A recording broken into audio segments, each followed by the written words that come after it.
we flew back to Chicago.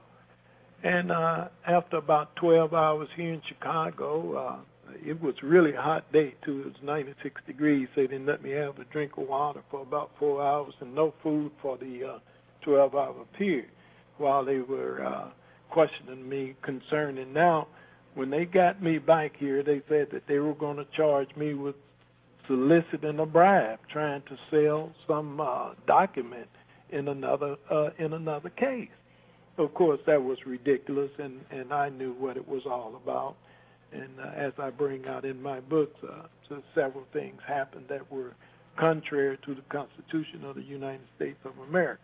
And I think that the people of the United States of America would be horrified as they read in the echo from Dealey Plaza the things that happened to me as I was trying to enlighten the American people as to the plots and the subplots that were going on in order to stop people from understanding what really happened in the President Kennedy case. Right, Mr. Bolden. Now the book is The Echo from Dealey Plaza. Right, and that's available at your website and I hope Amazon.com, things like that? Yes, it is. Right. So anyone interested, these things that we're talking about, you have written down in detail. How long did you work on this book? It took me 2 years to write the book. It took me 2 years of about 12 hours a day, and then I had to cross-check, and I had to get the court transcripts. I had 2 trials, and I had to get those transcripts and check those and document everything in the book. Random House had me to document everything. They would not print anything that I could not document.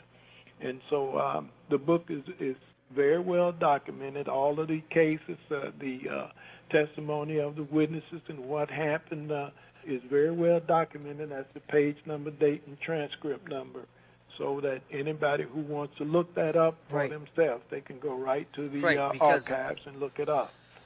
I mean, it's you mentioned that the American people would be horrified to read what was going on, and that is the framing and setting you up for false charges, right? Yes, that's right, because the American people are fair-minded people, you see, and it's one thing that all Americans want, and that is justice, that is equity before the law, because if you don't have equity before the law, then you're less than a citizen, and I think that all citizens should be assured of this equity, and I was not.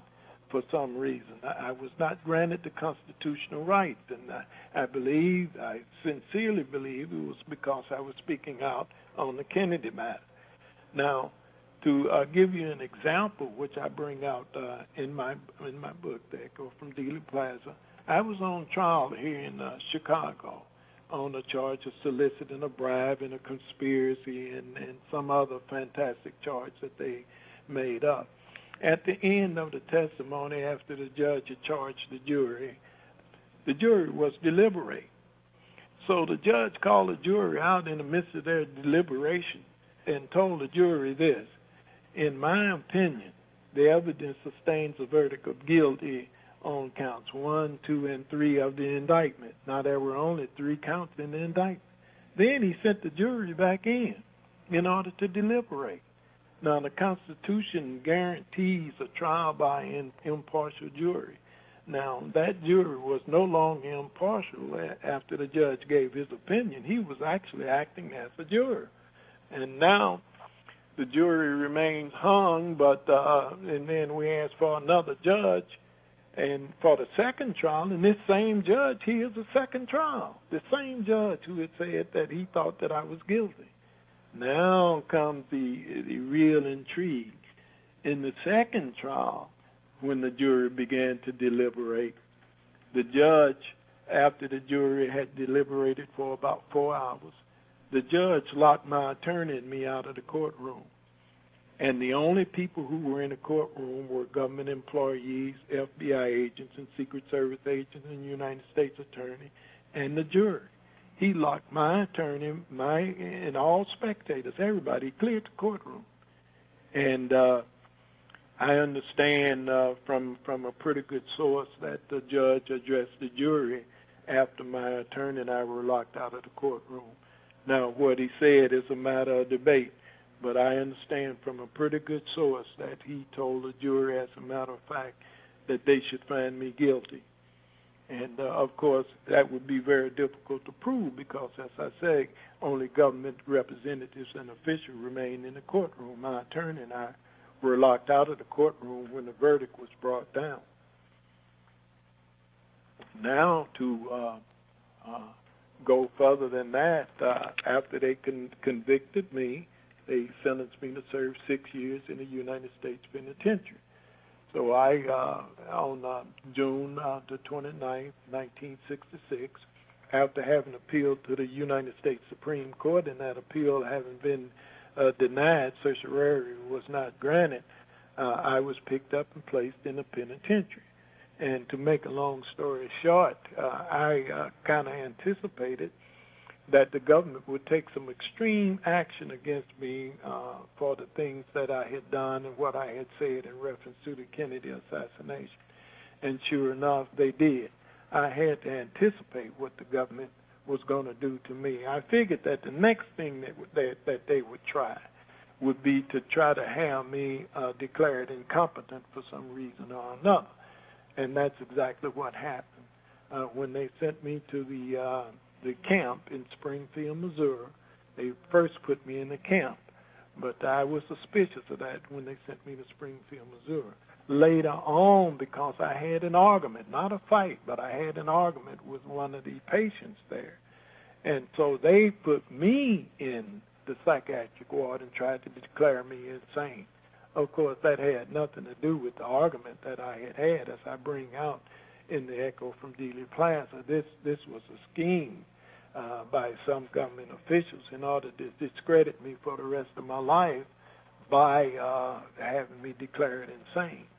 And so it didn't work, or I wouldn't be here today. If it had worked, it would be impossible for me to be talking to you today because I would still be there. So do you think this is the long arm of the Secret Service kind of fighting back against, using their influence in the justice system to have you railroaded? Oh, yes, without a question. Without question, it was the long arm of the So this is his own, and that's a whole other topic, but I can see then that the enemies of Kennedy rounded up against his friends, and it looked like if you were someone who really got along with him and he got along with you, that right there you were blacklisted, just kind of like, ostracized kind of thing, right? Yes. Well, Kennedy was a magnificent person so far as I could see. And I don't use that word loosely. He was a magnificent person. He looked out for me. He watched and made sure that I was treated equally so far as he could see on the detail. Of course, there were many things that were going on that I didn't bring to his attention because I didn't feel that would be appropriate at that time. And this is one of the real shame of Kennedy's removal, is he seems like the last president who had any kind of wisdom about him. I know maybe some people are fans of Bill Clinton or other people, but I mean, like every other president since then has really what a wise, knowledgeable person he was, and what a credit he was. That is true. And, I think that the whole world saw one thing in President Kennedy, and that one thing that they saw in him was sincerity. President Kennedy was sincere, and the treatment that he gave me while I was on the White House detail let me know that this man was sincere about equality and justice for all people. And regardless of race, creed, color, religion, he wasn't concerned with that. He was idealistic in that he wanted to see a United States of America with emphasis on that word united.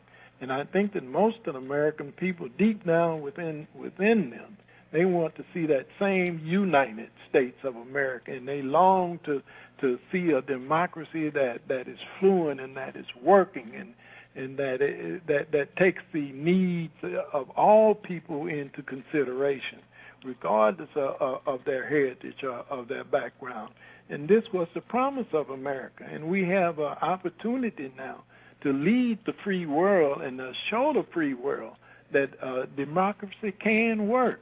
But in order to do this, we must face these terrific problems of racism and lackadaisical attitude about some jobs, especially in protecting the president, now that we're going into a new stage here in the United States of America so far as the president is concerned. It's a possibility that we may have the first African-American president, and that's going to be a real challenge to the United States Secret Service. Well, getting back to your days with the Secret Service, you mentioned then that they had nothing but disdain for Kennedy, and they were not protecting a client. They would jump out of the way if any shooting started. Yes. That shows you what they thought of him and his policies. Yet, well, I guess reporting to the Treasury, that's who the masters were. And the Federal Reserve Bank, those type of bankers, people like that, if they put the word down, Kennedy was not to be protected, or protection would be pulled on a certain day or two. After reading the Chicago plot in Jim Douglas's book, and I'll just ask you a little more about that, but it seems to me if it wasn't Dallas, it would have been the next city, because Miami, Chicago, Dallas, they already had this set of people and patsies and an organization. The Kennedy was going down, and it was just a matter of where. Yes, that's right. I agree with you. And there were many other agents who would also agree with you. As a matter of fact, Maurice G. Martineau was not surprised at all that President Kennedy was assassinated. Now, he was the agent in charge of the Chicago office, and one who was responsible for carrying out the Secret Service vengeance against me. Well, all of the agents in the Chicago office believed that President Kennedy was killed as a result of a conspiracy, and I was just one among the agents who thought that the Secret Service had collateral responsibility in the death of the president because of the way that they were protecting him. I was not the only one that was saying that, but I was the only one who would go out on a limb and try to bring that before an official body who was investigating the President of the United States.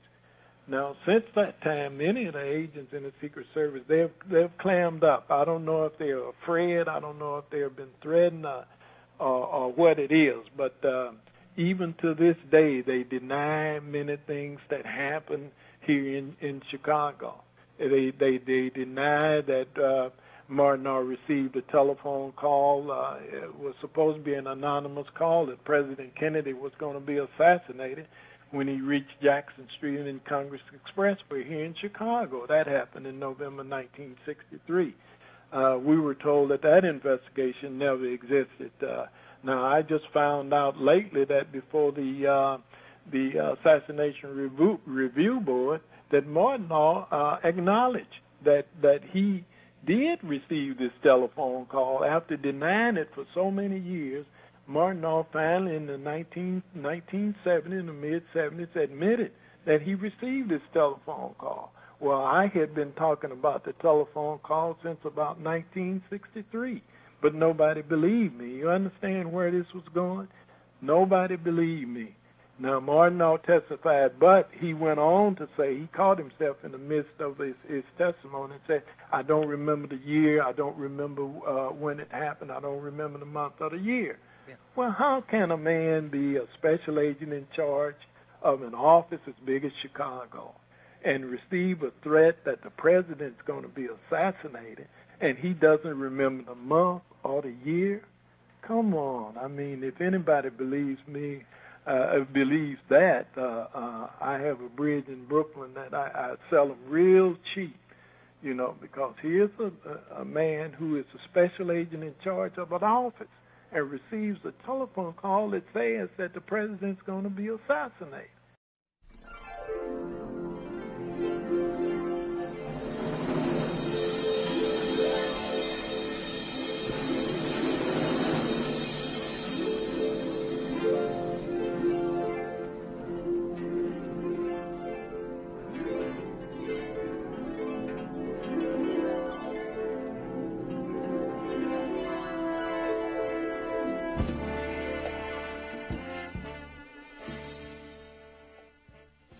Katherine, Massey, Book Club, Context of White Supremacy. Curtis, Chicago great Curtis Mayfield. Actually, this album is pretty close to when the events that are happening in the book are taking place a few years afterwards, but kind of close. I suspect Mr. Bolden probably knew a little bit about Curtis Mayfield all those years in Chicago. Anyway, today's date, Friday, April 18, 2025, so I have been told.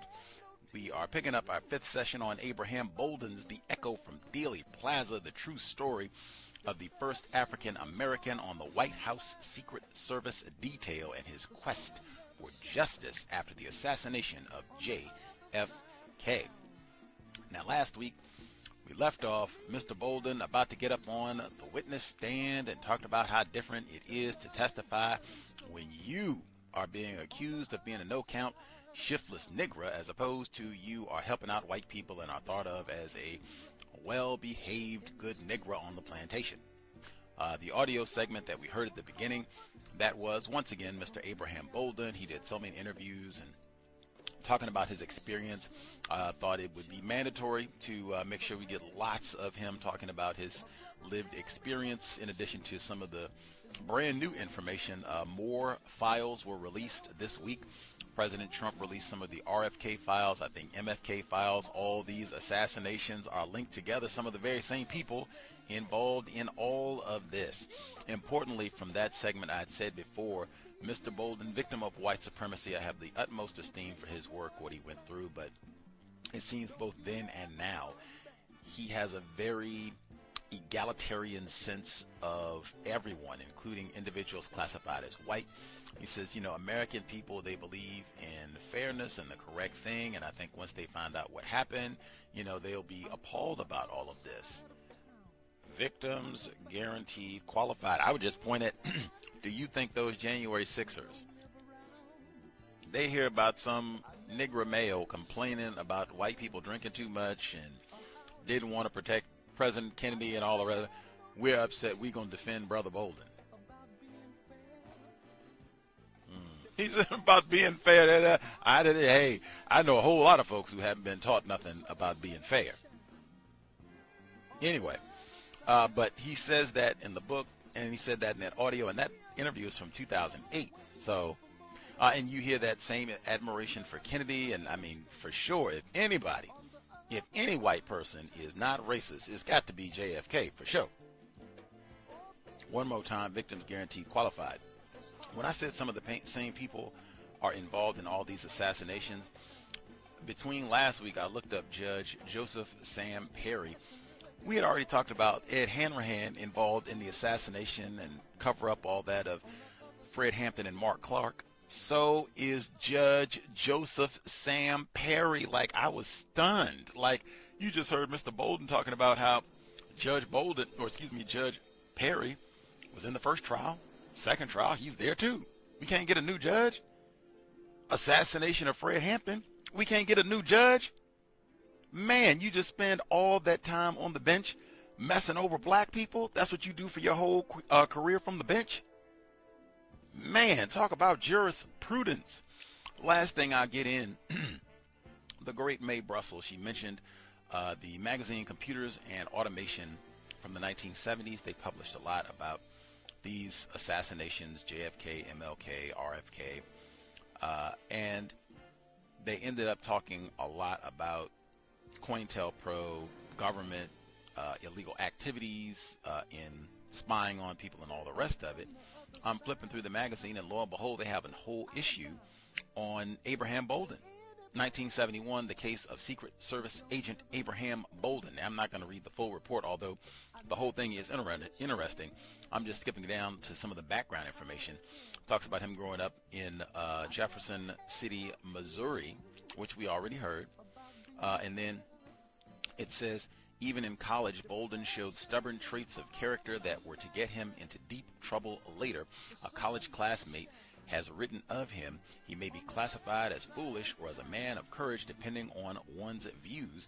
For example, I will recall a few incidents from his college days during freshman hazing. All of us did as we were told, whether it was trying to blow out a light bulb, marching in a straight line or staying away from co-ed dormitories, Bolden did not conform. He defied upperclassmen and refused to do anything that was not included in the school manual.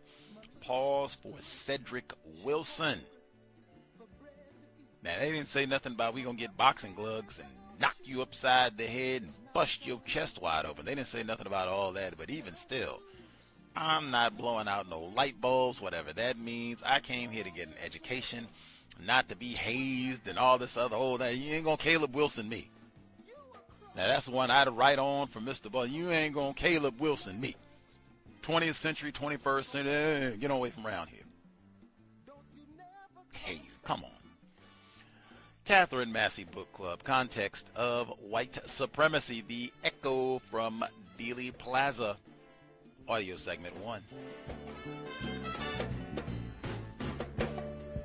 I'm from the other side of town, out of bounds to anybody. I sat tall and straight and met the gaze of the jurors as Howard began his questioning. I was able to tell them about my childhood in East St. Louis. After graduating from high school, I attended Lincoln University in Jefferson City, Missouri, graduating cum laude and ranked third in a graduation class of 95 students. I told them about my brief stint as a music teacher before becoming the first Negro agent for the Pinkerton National Detective Agency and then spending 4 years with the Illinois State Police, until finally taking a position as an agent for the United States Secret Service in October 1960. And as a member of the Secret Service, did you have an occasion to protect the President of the United States? Howard asked. I described my meeting with Kennedy at McCormick Place, where he had personally asked if I would like to be on the White House detail, and how I subsequently became the first Black American to be honored with that assignment. Mr. Bolden, tell the jury how you met Frank Jones and came into contact with him.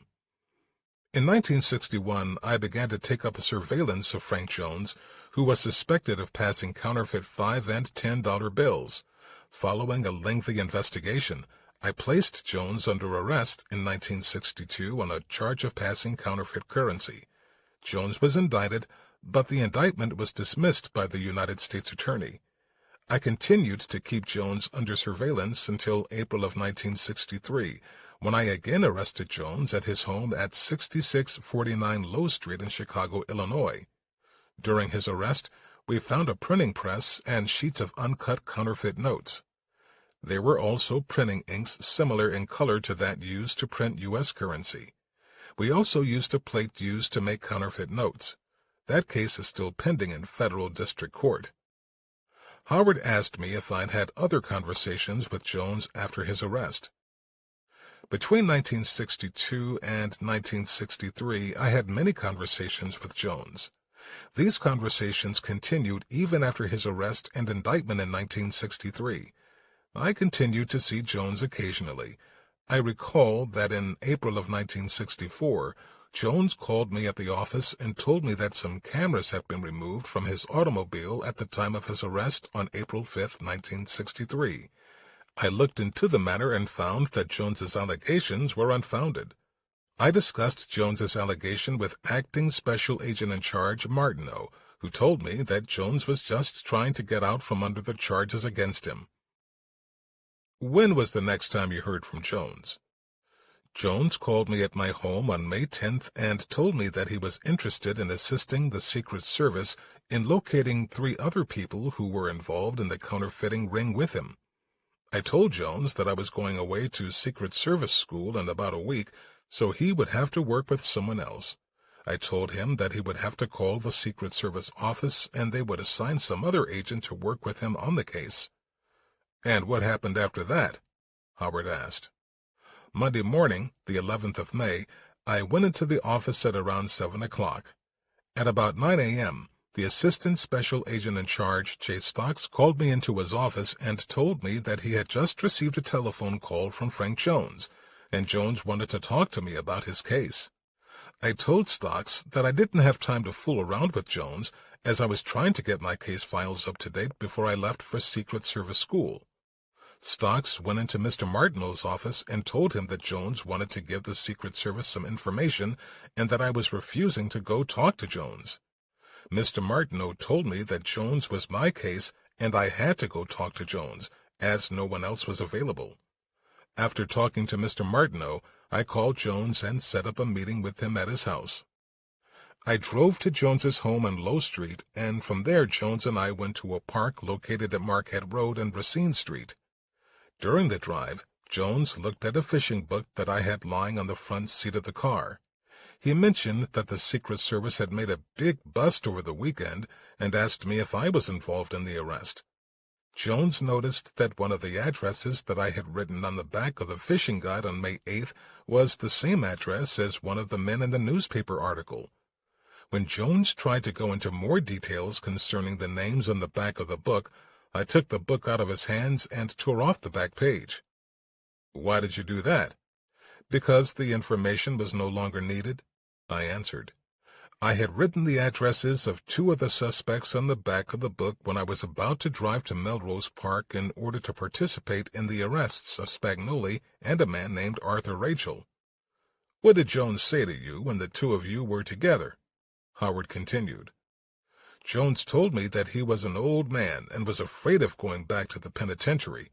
He told me that he wanted to help the Secret Service clear up some of the loose ends in his case if I could promise him that he would not go to the penitentiary." I described to the jury how Jones told me he would get in touch with a man called Slim, who had taught him how to make counterfeit plates. The next day, Jones called me and told me that he had made contact with Slim and that he needed to see me as soon as possible.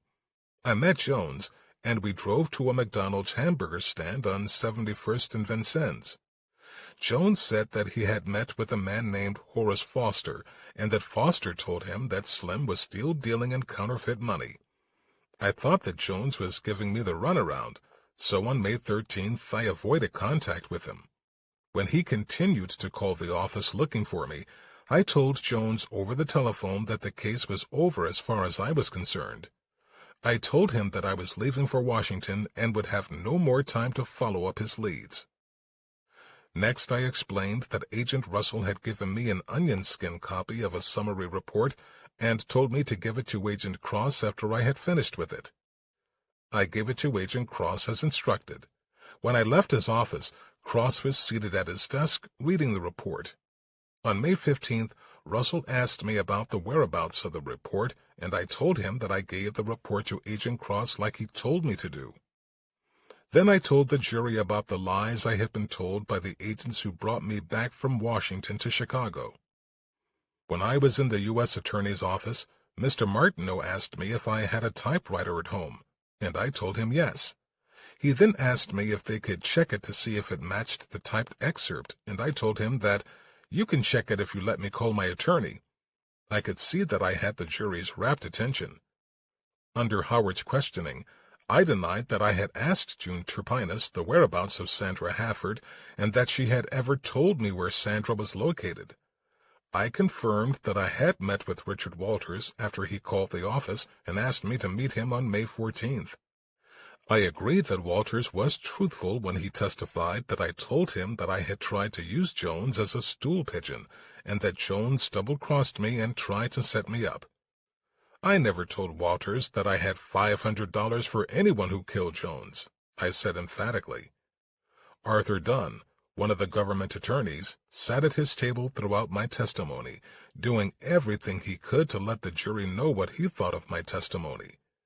Judges cannot allow attorneys to denigrate a witness's testimony by making faces or vocalizations, and yet Arthur Dunn twiddled his pencil, shook his head, rolled his eyes, and winced in mock pain at anything I said that didn't conform to the story they were putting into the jurors' heads.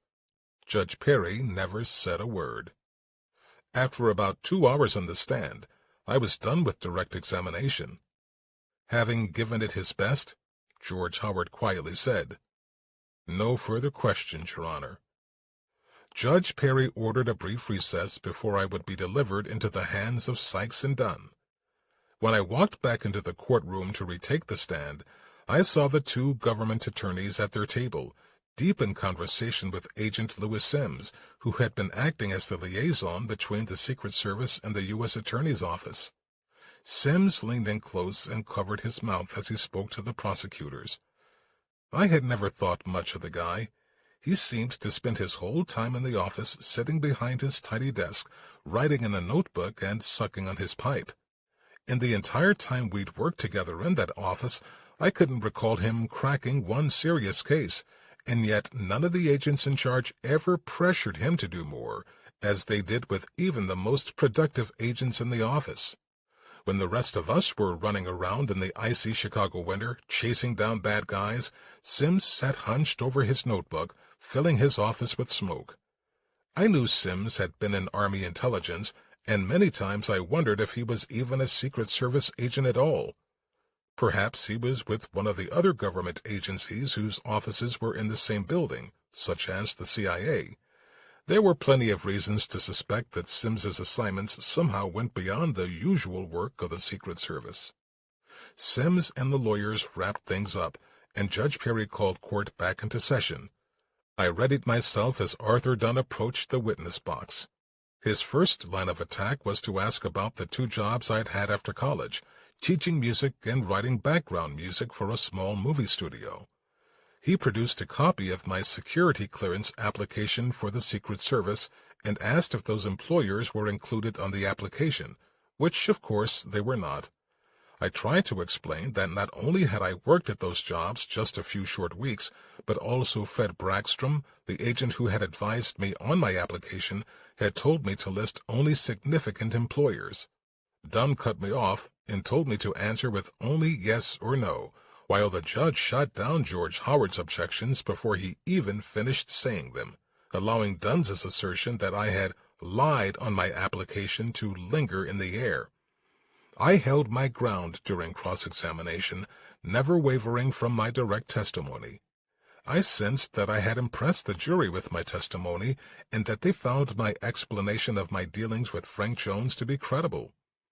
In an attempt to discredit my contention that I was brought to the White House detail as a result of my conversation with President Kennedy, Dunn produced a document, date-stamped April 18, 1961, allegedly informing me that I was to serve on the White House detail. I had never seen the document and so testified. The document named several other agents who were to report to the detail with me. The fact of the matter is that, to my knowledge, none of the agents listed on the memorandum had reported to the White House detail with me, as the document claimed. I knew right away that the document was a fake, backdated as to deprive me of the credit and historical fact of having been appointed to the White House detail at the recommendation of President Kennedy. Dunn found no weaknesses to exploit and so had to shift gears, which he did very skillfully and effectively. He positioned himself in front of the jury box and in a loud, theatrical voice opened this new line of questioning. Mr. Martineau lied when he said that you told him that he could check your typewriter, didn't he? Yes, he did, I answered. And June Turpinus lied when she said that you asked her Sandra's whereabouts, didn't she? Yes, she did. And Conrad Cross lied when he said that you talked to him about what he would do with $50,000, didn't he? Dunn twisted his face into a mocking sneer for the jury to see. Yes, he did. The government lawyer went down the list of his witnesses, asking me to confirm that each one had lied. He knew what he was doing. The government had built its case on a complex and subtle mixture of fact and fiction. As Dunn went through the case, he only asked me about the untrue things that witnesses had said. Had they all lied? Yes, of course they did. And yet by getting me to repeat endlessly that each one had lied, it could only have made me look like the liar in the jury's eyes. When he finished, I managed to say that yes, they all had lied. And I will prove it, I added. Dunn had no more questions. The trial was almost finished, save for a few character witnesses, the government's rebuttal, and the closing arguments. Then would come the judge's instructions to the jury before the deliberations would begin. As we went down in the elevator, George seemed encouraged and did his best to offer some hope. "I think you came through the cross-examination fine," he said. "I did my best," I said wearily. "I just didn't know how to handle it when Dunn started calling out all of those witnesses and asking me if they lied. It looked bad for me, I think." Barbara interrupted. "Well, you told the truth, didn't you?" "Yes." "Then that's all that matters." He turned to Barbara and told her that she'd take the stand next as a character witness. "The questions that I will ask will not be about the case, because you don't know anything about the case, except what you have heard from Mr. Bolden in the courtroom. So don't be afraid that I'm going to ask you something that you can't answer," he said with compassion. "They're trying to make your husband look like he's lying about everything, especially his teaching music in St. Louis. I want to clear that up before the jury." "Oh, I'm not afraid," Barbara said emphatically. "You can ask me what you want to. I know what my husband went through with the Secret Service and how they mistreated him in Hyannisport and here. I know all about it." All eyes were fixed on Barbara when she took the stand. Beautiful and dignified, her features were, oddly, a mixture of Jackie Kennedy and the great singer Lena Horne. She told the jury that she had been my wife for almost 10 years. Howard kept his questioning short, concentrating upon Barbara's knowledge of my employment teaching music. Watching her take the stand in my defense and doing her best to help me in my times of trouble brought tears to my eyes.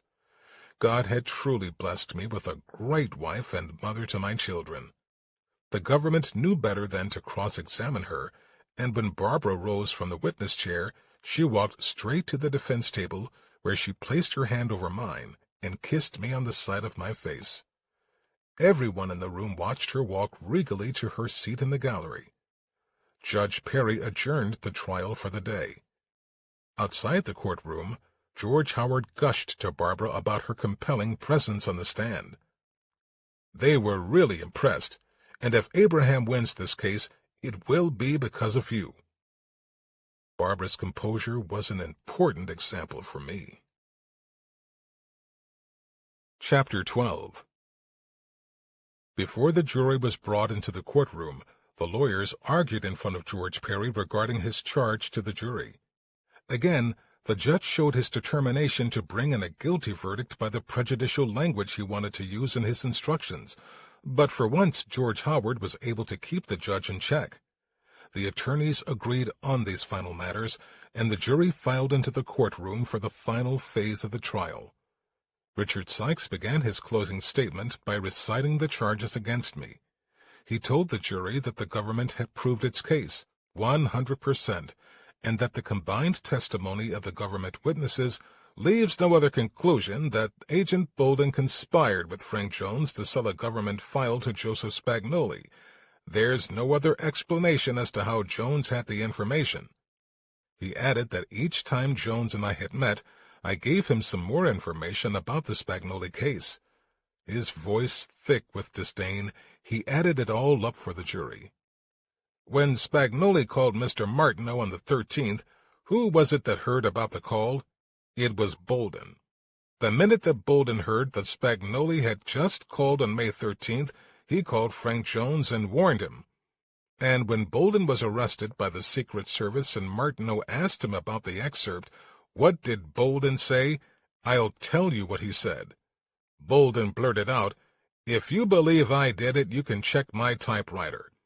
And when he was back in the Secret Service office, under questioning by Agent Jordan, what does Bolden say when asked about the dyeing of Sandra's hair? 'I didn't even know that they were going to dye her hair red,' Bolden blurted. 'Who said anything about red?' 'The government has met its burden,' Sykes concluded. 'I request that you return a verdict of guilty on all 3 counts.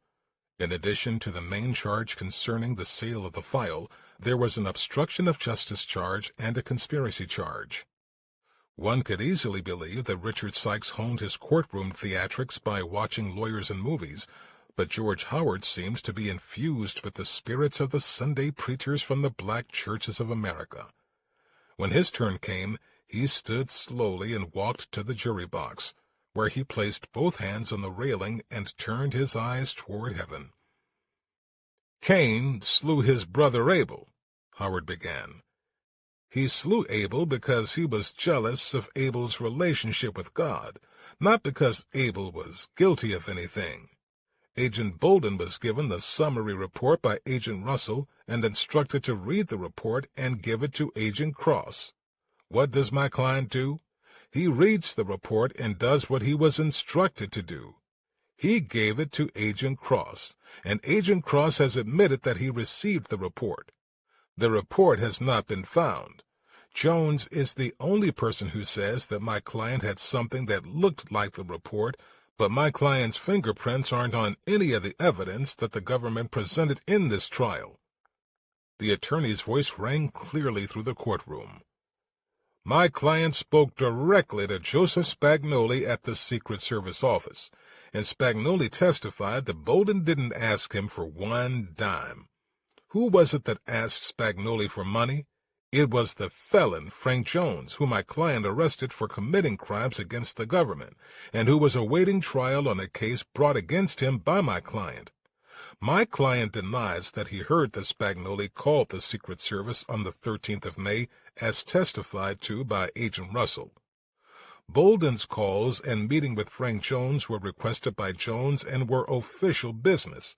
They were the result of Bolden's attempts to round up other members of Jones's counterfeiting group," Howard explained. "My client did not seek out any of the people who testified against him during this trial. Don't you find it rather strange that the witnesses that testified against him during the trial all called my client and asked him to meet them at a particular time and place? Don't you find it rather coincidental that this case was started by Jones's call to Agent Bolden the next day after Spagnoli was arrested and the report was stolen or lost from the Secret Service office? Walter's testimony was the result of Walter's call and a request for a meeting with Agent Bolden. Spagnoli's conversation with Agent Bolden in the Secret Service office was the result of Agent Bolden being sent into the office where Bolden was asked a question by Spagnoli, and the alleged conversation that Agent Bolden had with Agent Cross was the result of Agent Cross's request to work cases with Agent Bolden on the day of the conversation. My lawyer was hitting his stride, and his voice rose and fell dramatically. I could see a couple of the jurors react physically to his presentation, giving that quick shudder and shrug of the shoulders I had seen so many times in church when the preacher's message and delivery combined to strike a nerve in the congregation. Howard closed with an impassioned, steady refrain, his voice swelling. "When Jones tells you that this agent, who was a stellar agent until these charges were placed against him, solicited a bribe or engaged in a criminal conspiracy with him, don't you believe it. When his supervisors tell you that this experienced agent blurted out damaging statements after they had denied him counsel and food during questioning, don't you believe it." Howard concluded his summation and sat down next to me. As he wiped the sweat from his face, he turned to me and said, "That's the best I could do. I gave it my best shot." Of course, that was not the last word. Arthur Dunn got up to offer his rebuttal, which in comparison to Howard's stirring oration felt weak and mean-spirited. "How many agents are lying in some alley dead because of turncoats like Abraham Bolden? He is nothing but a Benedict Arnold. He was an agent, but was untrustworthy. Did Bolden prove that any of the witnesses were liars? No, he didn't. Bolden is the only liar." And that was that. Judge Perry called a recess, after which he gave his charge to the jury. He explained the difference between direct evidence and circumstantial evidence, told them that they were the trier of the facts, and that in order to convict they must find the defendant guilty beyond a reasonable doubt. The jurors rose and marched solemnly into the jury room, the door clicking shut behind them. It is virtually impossible to describe what it feels like to sit waiting for a jury's verdict when you are the defendant. The volatile combination of fear, anger, supplication, and utter helplessness brought on physical sensations unlike any I had ever felt. Pressure built up in the back of my neck and worked its way down into my belly. I felt tightness in my gut and could feel the blood pulsing and rushing through my body. The weakness in my knees made me afraid to stand. Unexpected groans and sighs formed in my chest and involuntarily forced themselves up and out through my throat. Secret Service agents paced near doors, obviously anticipating a quick verdict, but after 2 hours there was no verdict, and it was approaching 5 p.m., when the courts normally closed. Judge Perry called in the jury and asked them if they were close to a verdict. "No, we are not," answered the tall, middle-aged white man serving as jury foreman, and the judge excused everyone for dinner. Sitting in the courtroom after dinner, there was a moment when the muffled voices of the jurors could be heard through the door of their chamber. I distinctly heard a woman shouting, "He said that he gave that report to another agent, and that agent said that he received the report. Show me how he is guilty of giving someone something that he did not have." Then I heard another woman with what seemed to be a Hispanic accent declaring, "You can't take my vote away from me."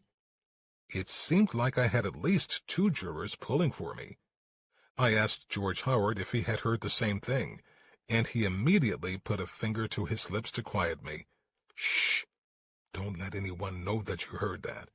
Yeah, I heard what she said, and that's a good sign for you, but I think that we should move away from sitting so close to the door. Someone might get the idea that we are trying to illegally influence the jury." We moved out to the corridor to continue our vigil. At about 8 p.m., George Perry called the jury back into the courtroom and again asked if they were close to a verdict. "No, we're not, Your Honor," the foreman replied again, this time shooting a glance in the direction of 2 jurors, a distinguished-looking African-American woman and a Hispanic woman who appeared to be wiping tears from her eyes. The judge announced that he intended to sequester the jury in a hotel overnight so that they could continue deliberating the next day, a Saturday. By lunchtime on Saturday, they had been at it for a combined 6 hours or more, with no conclusion in sight. The lawyers agreed to let the judge ask the jury specifically where they stood. "We are 11-1 for conviction," the foreman announced, again looking at the 2 women. I had watched the black woman and seen the disdain in her face while she listened to Cross and Martineau spout their lies. I'm not sure how, but she seemed to sense the trial was a sham. Another hour of fruitless deliberation passed after lunch, until Judge Perry asked the lawyers if either side objected to his reading of the Allen charge, a statement made by a judge to a jury that is deadlocked, encouraging them to reach agreement on a verdict. The government attorneys voiced their assent, but Howard strenuously objected to the charge being given. This might, in my opinion, give the jurors the impression that the court would like for them to vote one way or the other just to get it over with, and that certain words here would induce some of the jurors to vote merely because someone else is doing so. Howard's objection was summarily noted and overruled by the judge, who, after calling a brief recess, delivered the Allen charge as prepared and presented to the judge by Prosecutor Richard Sykes. "Ladies and gentlemen of the jury," Judge Perry began, "in a large proportion of cases, absolute certainty cannot be expected. Although the verdict must be the verdict of each individual juror and not a mere acquiescence in the conclusions of others, yet you should examine the questions submitted with proper regard and deference for the opinions of each other, and you should listen to each other's opinions with a disposition to be convinced. It is your duty to decide the case if you can conscientiously do so. If a much larger number of jurors favor conviction, a dissenting juror should consider the reasonableness of his doubt when it makes no impression upon the minds of other jurors, equally intelligent and impartial, and who have heard the same evidence. If, upon the other hand, the majority favors acquittal, the minority should ask themselves whether they might reasonably doubt with correctness of their judgment. If you should fail to agree on a verdict, the case must be retried, and that is very expensive for the government. It is very expensive for the defendant. It takes time. Any future jury must be selected in the same manner and from the same source as you have been chosen, and there is no reason to believe that the case would ever be submitted to 12 men and women more competent to decide it, or that the case can be tried any better or more exhaustively than it has been here, or that more or clearer evidence could be produced. Now, suddenly, Judge Perry rose from his seat. He stood behind his bench and raised his arms as if to make some kind of benediction. "Ladies and gentlemen of the jury," he said, scowling, "I will now exercise a prerogative that I have as a judge that I seldom exercise. I will express to you and comment upon the evidence.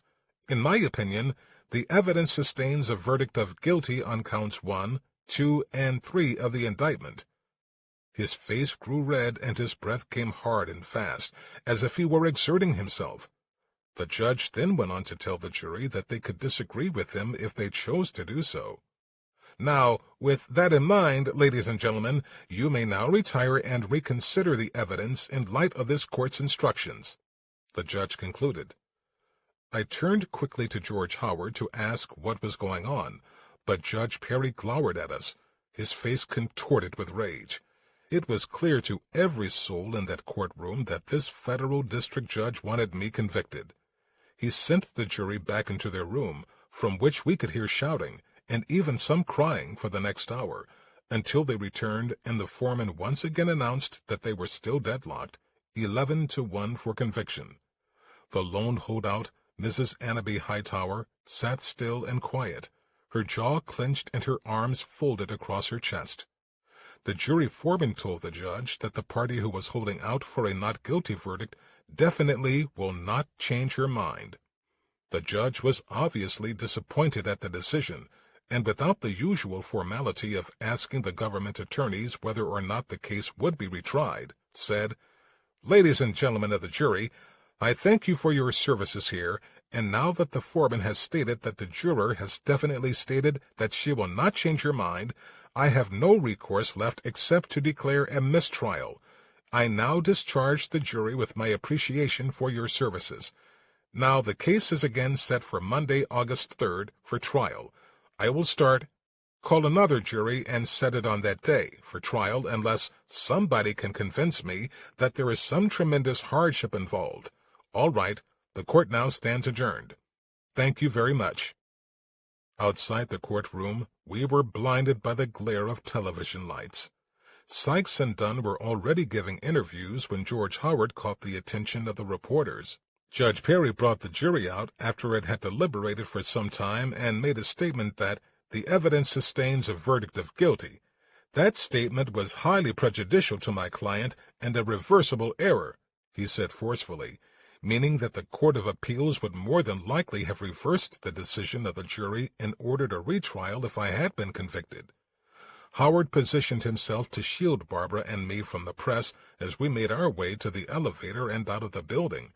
He left us with a strong warning not to give any interviews to the press.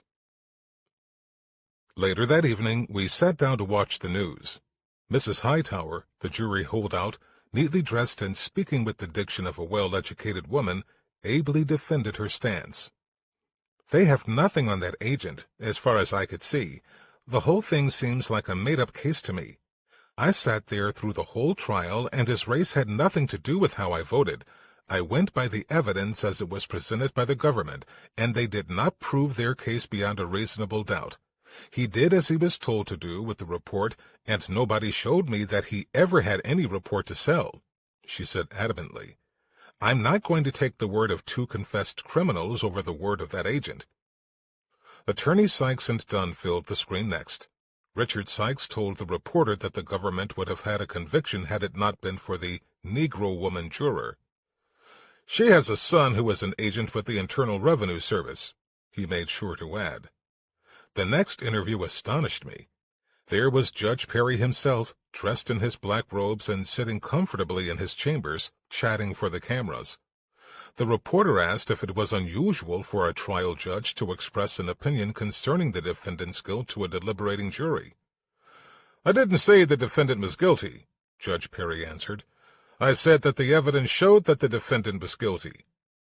He elaborated, arguing that instructing the jury regarding what the evidence shows wasn't the same as expressing his personal opinion of the case. The reporter pressed him. "You said that in your opinion, the evidence showed that the defendant is guilty.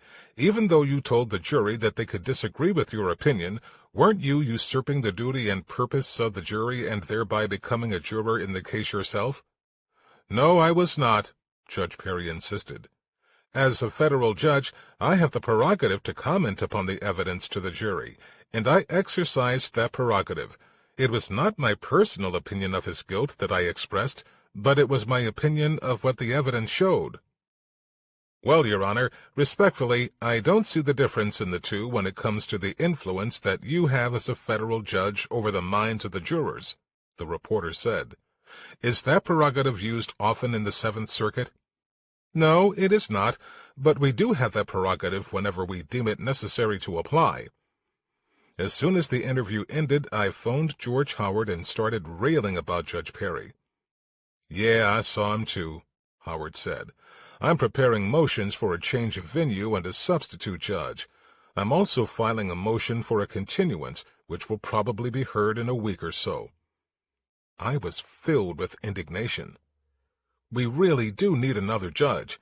Did you see the look on his face when he was talking to the jury? Man, if he had had a gun, he would have shot me right there. He's a racist to the bone. I wonder how many times he has used that prerogative in trials where the defendant was white. I bet—" "Hold it, Bolden," Howard interrupted. "There you go again. If you say something like that to the press, the judge is going to hold you in contempt. I know that you are upset, but you have to watch what you say, and let me handle it." "I understand, George. It's just that we don't have a chance at all if we have to fight the judge and the U.S. attorneys and the Secret Service, too. They wouldn't do this to a white agent, and you know it. We have to fight this legally, and I'm getting the motions ready at this very moment." Then Howard and I talked about the things we needed to prepare for the retrial.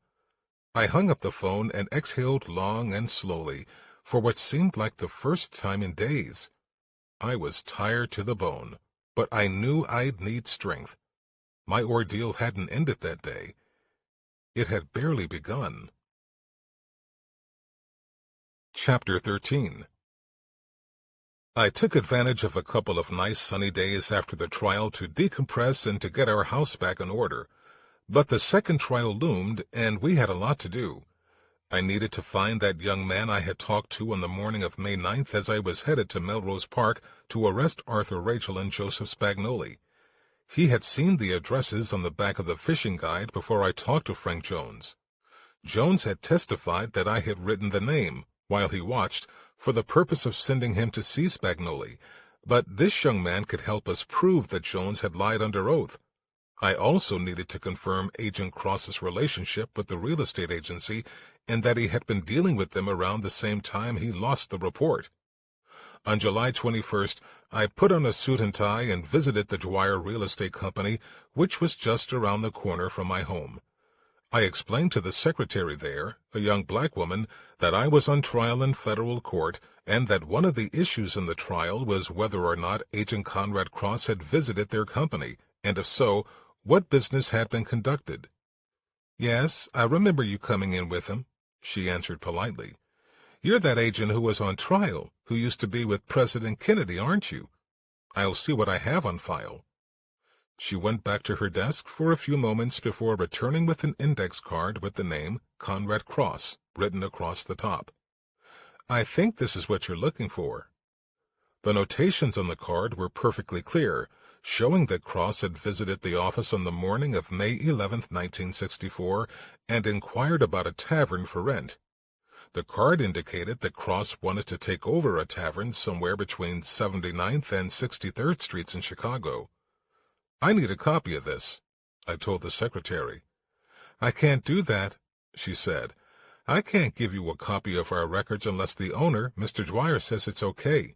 He's not here now, but he should be back later in the day.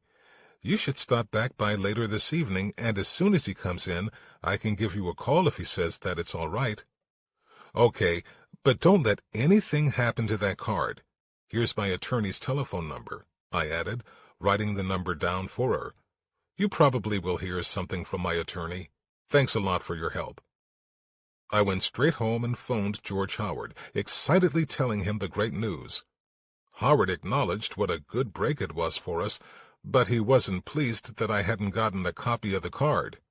He urged me to go back and try to convince her to give me a copy, saying he'd get a subpoena if he had to, but would prefer to have Dwyer provide the evidence of his own accord. I realized he was right and immediately raced back to the real estate office. The secretary rose from her desk and greeted me. I sensed something different in the office and looked around. Behind the counter was a door leading into a small office. When I first visited, that door had been open, and the office had been dark. Now the door was closed, and there appeared to be a light on inside the office. I was trained to notice that kind of thing. "Hi, you remember me?" I asked. I reminded her of what we had discussed previously and asked if she had spoken to Dwyer. She told me that Dwyer had indeed been in the office and that she had discussed the matter with him. "He took the card with him," she said. "He was in the office for a few minutes, but he had to leave again. I gave him your message." I knew immediately that something wasn't right. "I hope he doesn't let anything happen to that card. It will be very important to my trial." I paced disgustedly outside the office. I was sure someone was in that office behind the secretary's desk, and most likely it was Dwyer. Why would he be hiding from me? I looked up and down the block until my eyes settled on a used tire store where I happened to know the owner a little. I made my way to the store and pushed open the heavy wooden door of the entrance. Les, the owner, came out and greeted me. "Hey, Abe, man, I've been thinking about you." Les wiped the sweat from his face with a shop rag. "I heard about what's been happening to you, and I intended to call George and see how you were doing." "Les," I began, "the real estate company down the street has some valuable information that could help me in my trial. I was wondering if I could stand here inside your shop and see if I can see the owner of the company when he comes in. I think he is ducking me." Les quickly agreed and set me up in a comfortable spot with a good view of the real estate office, that is, as comfortable as the pounding vibrations of the air compressor and the acrid smell of hot rubber would allow. He even gave me a cold drink. My only real problem, it occurred to me, was that I had never met Dwyer. I had seen him only once, from a distance, while he chatted with Conrad Cross. The only real image I had of him was of a small African-American man. Suddenly I saw a familiar car pull up and park next to the real estate office. It was one of the vehicles from the Chicago Secret Service office. I went to the window to get a better view and saw Agent Lewis Sims and another agent, who from my vantage point looked like Richard Jordan, get out of the car and go into the real estate office. They stayed inside the office for about an hour before getting back into their car and speeding away. I understood, in that moment, that the Secret Service was either following me or tapping my phone, possibly both. One way or another, they knew about my conversation with the secretary at Dwyer's company. I walked back across the street and into the office. Clearly, the secretary was surprised to see me again, and started talking nervously before I asked her anything. "Mr. Dwyer still isn't here. We're getting ready to close now, so you can check back some other time." I didn't call George Howard until the next day. I explained everything that had happened and offered my opinion that the Secret Service was either threatening potential witnesses or otherwise trying to discourage them from testifying on my behalf. "They can't do that," Howard said angrily. "That's a criminal offense, if we can prove that's what they were doing." "Well, that's one hell of a coincidence that the minute I find that card on Agent Cross at the real estate office, 2 agents visit that office the same day. I agree that it looks like something underhanded is going on, but Dwyer isn't under subpoena yet, so technically he's not a government or a defense witness," Howard explained. "I probably won't issue a subpoena until after the trial starts, so as not to tip our hand as to what we plan to do. You can back off for now. Don't go over there again. We don't want to scare him off." Later that afternoon, I drove over to the service station at 59th and Morgan Streets. I had been there the day before and learned that Eddie, the young man I was looking for, would be working the second shift. He was expecting me. "Hi," Eddie greeted me. "I remember you. I still have that guide you gave me." "That's what I'm here to talk about, Eddie. Do you remember how it was that I gave you the fishing guide? I mean, do you remember how you happened to ask for the guide?" "Yeah," Eddie answered. "I remembered that you bought some gas here, and I saw a fishing guide lying on the front seat of your car. I picked it up through the window while you were out of the car buying cigarettes. Did you notice anything about the fishing guide when you first looked at it?" "Yeah, I remember that I asked you if I could have the book, and you told me that you made some notes on the back. I remember looking on the cover and seeing some addresses written on the book." "And what else do you remember?" I continued. "Well, you reached around and got another book from the back seat and gave it to me. Is that what you're talking about?" "Yes." I asked Eddie if he would testify in court to what he had just said, and he consented easily. On Monday, July 27th, George Howard went before Judge Perry to file a motion for continuance. I went with him into court that day. Richard Sykes was there, representing the government. Howard based his request on the fact that the judge's widely publicized comments about the case and about me would make it very difficult to find an impartial jury. He also advised the court that he had several other cases coming to trial in the Cook County Court, to which he needed to devote some of his time and attention. Sykes didn't have any argument to make against the continuance, but he didn't really need one. He merely said that a continuance was unnecessary, and then sat back and waited for Judge Perry to agree with him. Sure enough, Judge Perry denied the motion and declared that the trial would begin as scheduled on August 3rd. Outside the courtroom, Howard explained that he had also filed a motion with the clerk of the court for a substitution judge. "The motion should be on Judge Perry's desk soon, so keep in contact with me. I think it will be heard before the week is out." Neither Howard nor I felt much better about the upcoming trial than we did about the first. We both knew that the government had made sure to stack the deck in its favor. We would have a tough time mounting our defense, especially if Judge Perry was on the bench again. "We need to win that motion, George," I said, almost pleading. "We won't have a chance at all if Judge Perry presides over the trial again." "Don't worry, Abe," Howard soothed. "The judge has already said that he formed an opinion about your case, and what he said to the jury makes it almost a 100% chance that he'll recuse himself from another trial." "He's not going to recuse himself, George. I looked into his eyes at the time he declared the mistrial. He is not going to give us another judge. The only other option is to go directly into the Seventh Circuit Court of Appeals, but they can't rule on anything that hasn't been heard by the lower court. We would have to be prepared to go right from Judge Perry's courtroom to the Court of Appeals for an emergency hearing," Howard said heatedly. "Do you have enough money to do that? It will cost quite a bit to print up and file the briefs. We are looking at another $2,000 to $3,000 on top of what our expenses already are, and that's before we even get into the second trial."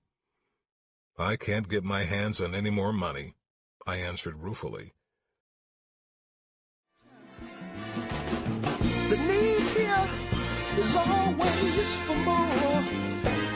There's nothing good in store on the other side of town.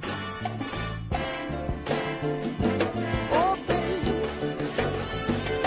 it's hard to do right, you know, on the other side of town. This depression really got a hold on me. Oh, baby, on the other side of town. The other side of town. Hard to do right. Curtis says hard to do right.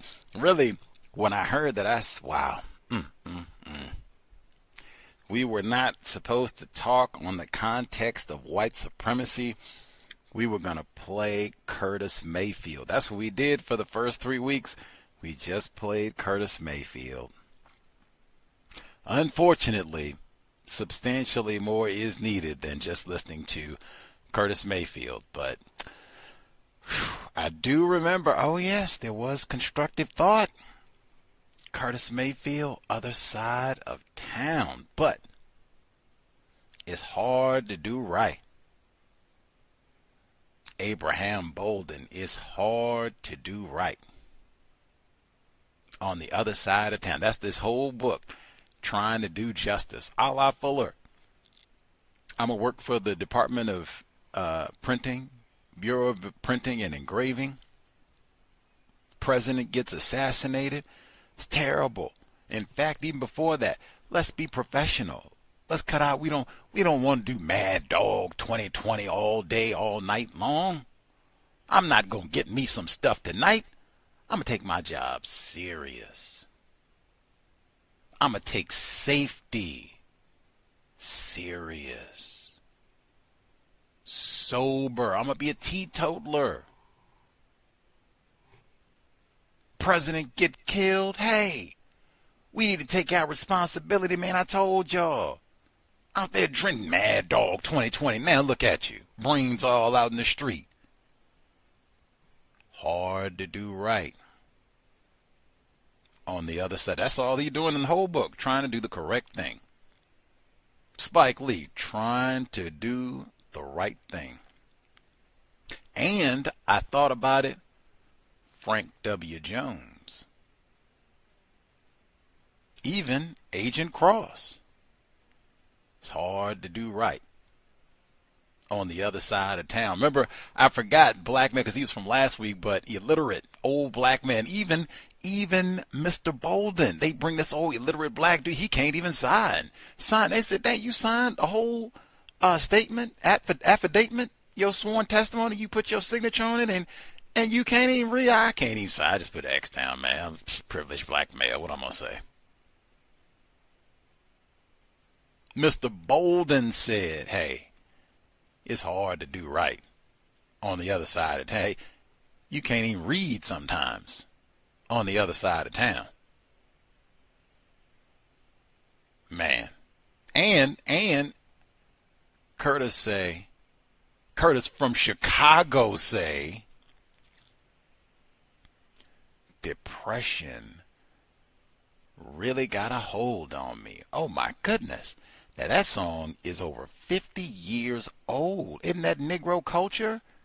Don't you tell me black people ain't said nothing about mental health and we don't have no depression and suicide and get out of here. That's right there, middle of the song. Ain't nobody. Ask your grandparents. You ain't never heard Other Side of Town. You don't know nothing about Curtis. That's the whole Superfly soundtrack right there. Although that song is not on the Superfly soundtrack. But I mean, hey, it could be. Abraham Bolden, how does it feel to be, I'm in an attempted marriage, I'm an attempted parent, I'm the first Negro Secret Service agent, and now I'm about to go to prison and be broke. I done borrowed all this money and disgraced around the world. What's his mental health?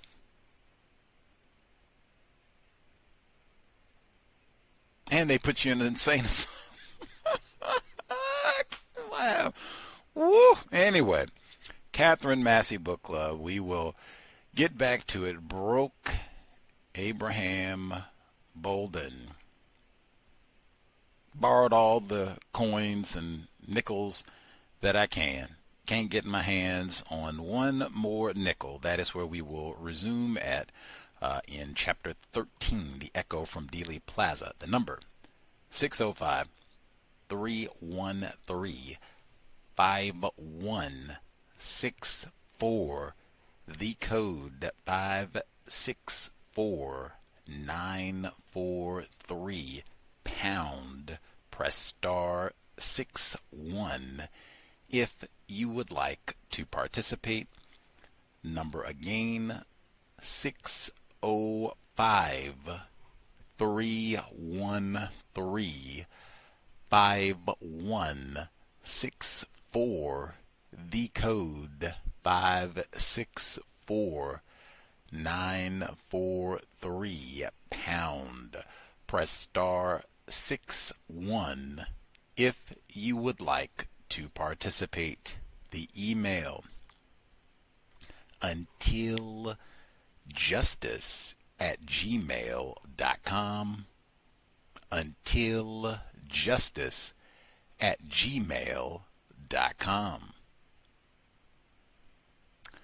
Let's see, before we get started, so don't have no money and had to borrow every nickel that my in-laws and parents and grandparents and neighbors and sisters borrowed, every nickel that I possibly can, took out a second mortgage on the property and everything.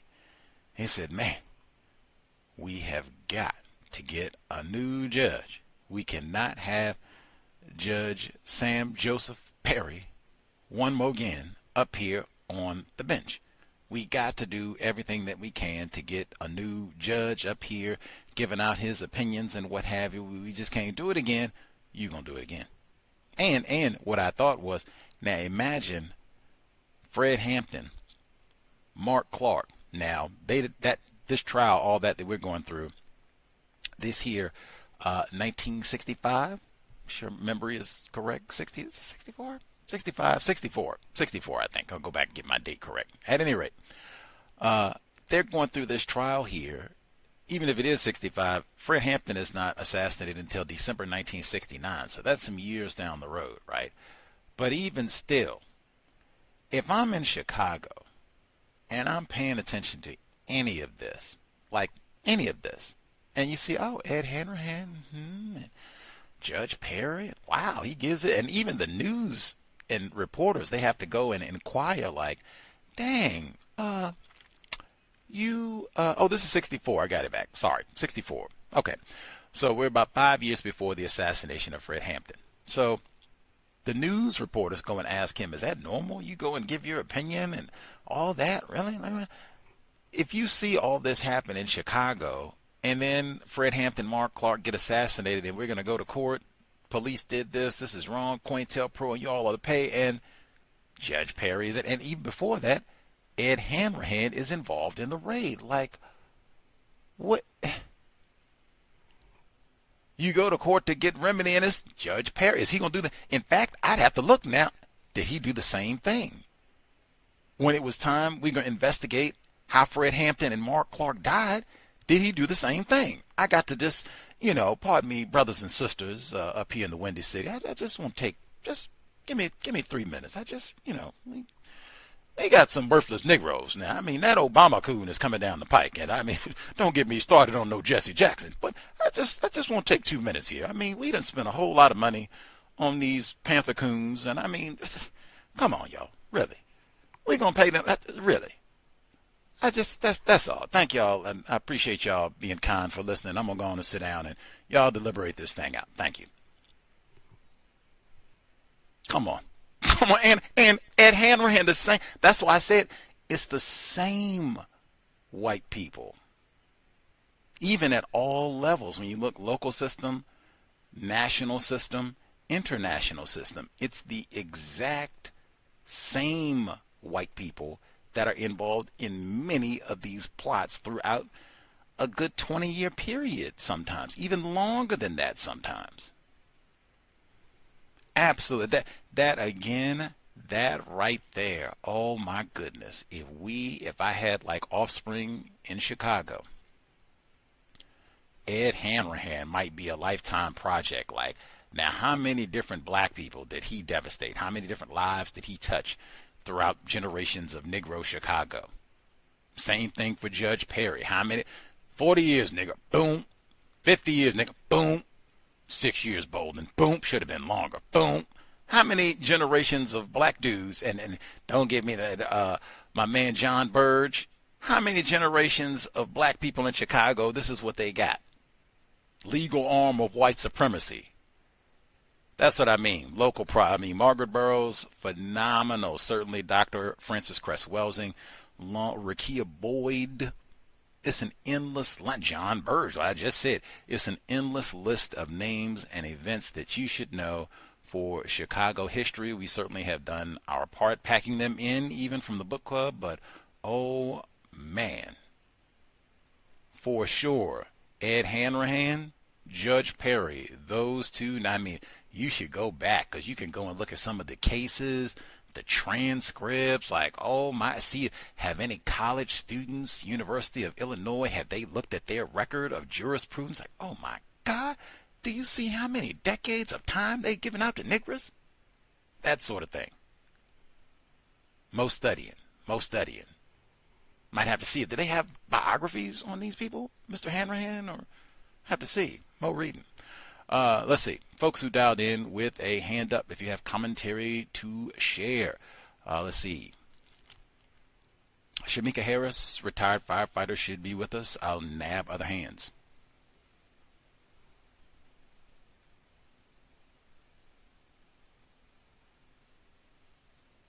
May I be heard? Yes, ma'am.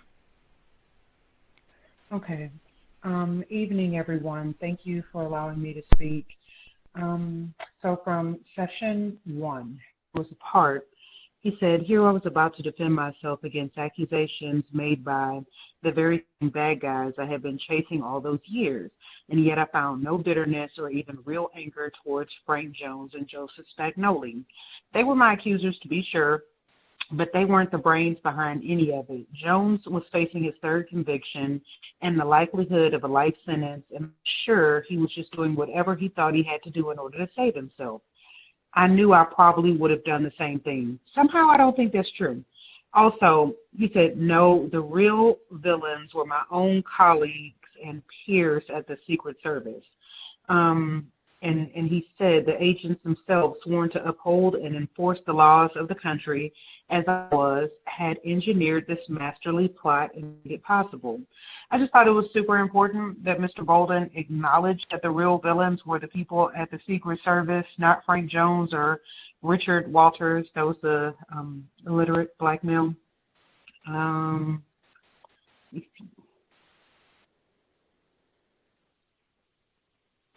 Oh, when he talked about that guy, Agent Lewis Sims, and he had been in the office, and he said, I had never thought much of the guy. He seemed to spend his whole time in the office, sitting behind his tidy desk, writing in a notebook and sucking on his pipe. And the entire time we'd worked together in that office, I couldn't recall him cracking one serious case. And yet none of the agents in charge ever pressured him to do more. When the rest of us were running around in the icy Chicago winter chasing down bad guys, Sims sat hunched over his notebook, filling his office with smoke. I thought that was super interesting. Well, he said, I knew Sims had been in Army intelligence, and many times I wondered if he was even a Secret Service agent at all. Perhaps he was with one of the other government agencies whose offices were in the building, such as the CIA. I had a lot of thoughts about that. I guess the first one would be the CIA is in the same building. Documents are pretty important to people, and they're leaving the back door ajar. Use of that term, bad guy, and it's been used at other times in the book, good guys, bad guys. It seems binary. Made me think of American Sniper, where the good guys were typically white people and the bad guys were non-white people. And it's just, they usually don't really say, they don't define what a good guy and a bad guy is. We're just supposed to know. And yeah, he couldn't recall his person cracking one serious case. I just think that's really interesting because it's possible he was a CIA agent. Judges cannot allow attorneys to denigrate a witness's testimony by making faces or vocalizations, and yet Arthur Dunn twiddled his pencil, shook his head, rolled his eyes, and winced in pain at anything I said that didn't conform to the story they were putting into the jurors' heads. Judge Perry never said a word. Okay, see, he said judges cannot allow attorneys. And that's probably obviously not true because the judge did do that. So maybe saying should not would be more accurate. I sensed that I had impressed the jury with my testimony and that they found my explanation of my dealings with Frank Jones to be credible. Mr. Bolden's senses don't seem to work very well sometimes. We all make mistakes, but he disregarded indicators like I don't know. Even when his mom told him not to trust Agent Cross, the other black agent, he dismissed her as being paranoid. I think, better to be safe than sorry. But, I kind of get it, though. Like, I've been in the sort of situation where I thought my coworkers were better people than they were, or I just thought they cared about me more than they actually did. And it's a mistake that many non-white people make. It's not just Mr. Bolden. The government lawyer went down the list of witnesses, asking me to confirm that each one had lied. He knew what he was doing. The government had built its case on a complex and subtle mixture of fact and fiction. And I actually thought that part was pretty slick, because he's really making the jury wonder about whose statements that they should accept as true or who they should help. And he gave a long list of white people for this one black person. And that's really, to a racist, that's no contest. Let's see. Oh, he also said when he was doing the testimony, he said, when he's finished, I managed to say that, yes, they had all lied, and I will prove it, I added. And I just don't know how he could prove it. Are there any documents he could show? I mean, Mr. Bolden could try and tell the truth in court, but that doesn't seem to be working so far. When he gets done with the testifying, Barbara said, well, you told the truth, didn't you? And he says, yes. And she says, then that's all that matters. That is a very hopeful statement. I think it's important that Mr. Bolden tells the truth, but I doubt it's the most important thing. I think the most important thing might be with the most powerful white people in the courtroom who want to happen the trial, and not what Mr. Bolden says. The closing statements of Arthur Dunn, he said, of course, that was not the last word. Arthur Dunn got up to offer his rebuttal, which in comparison to Howard's stirring oration felt weak and mean-spirited. How many agents are lying in some alley dead because of turncoats like Abraham Bolden? He is nothing but a Benedict Arnold. He was an agent, but was untrustworthy. Did Bolden prove that any of the witnesses were liars? No, he didn't! Exclamation mark. Bolden is the only liar. Two things. White people are master name callers, and I think that the prosecution has an advantage by being able to speak twice, doing those opening and then the closing remarks, and the defense just gets to speak once in the middle. I think that's an advantage that, I don't know, I think it might be incorrect. What the judge said of those comments, a dissenting juror should consider the reasonableness of his doubt when it makes no impression upon the minds of other jurors equally intelligent and impartial and who have heard the same evidence.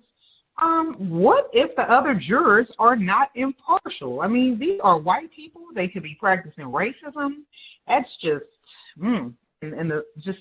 I don't want to, I've read a lot of stuff, but just these things that the judge said, I don't even know how it was legal for him to tell the jury that. And also he said, now with that in mind, ladies and gentlemen, you may now retire and reconsider the evidence in light of this court's instructions, the judge concluded. And it just made me think, is it correct for the court to be synonymous with the judge? Because I think the court is much more than the judge. There's a defendant, there's a prosecution, and there's a jury. I don't think those two terms should be synonymous. So after he sees the judge on TV talking to the reporters, he says, I was filled with indignation. We really do need another judge. Did you see the look on his face when he was talking to the jury? Man, if he had had a gun, he would have shot me right there. He's a racist to the bone. I wonder how many times he has used that prerogative in trials where the defendant was white. I bet. Hold it, Bolden, Howard interrupted. There you go again. If you say something like that to the press, the judge is going to hold you in contempt. I know that you are upset, but you have to watch what you say and let me handle it. Now, I understand what the attorney is saying, not to say something like that in front of the press, but a lot of times if a non-white person talks about white people practicing racism, other non-white people try to stop them from speaking about it. Even when nobody else is around, non-white people know that white people don't want us to talk about racism. I'm not saying it's the exact same thing because Abraham Bolden, his phone was probably tapped, and, you know, I guess we should take that into account. And that's all I have for now. Thank you for allowing me to speak. That is true. Good legal advice, because someone could hear that and, you know, you don't want to mess up the trial. But, man, that is a gargantuan pattern in the system of white supremacy racism. Like, woo-wee, you act like you want to open up and say, you know, these old, I'm tired of Phoenix Ickner. I'm tired of Dill and Reb. These white folks is racist. Shh. Wrong with you. Shh. Not all white people is racist. Shh. That is real common. You get talking. And he said racist to them, like, woo-wee. You don't even hear that one. Like, why? I hear racism is alive and well way more than that. Man, that cracker is racist to the bone. Now I'm going to tell you, no, I ain't going to be quiet. I'm going to tell you, that cracker is racist. Who? Then you say that about President Trump. Massive. Let's see. Retired firefighter in Florida should be with us as well.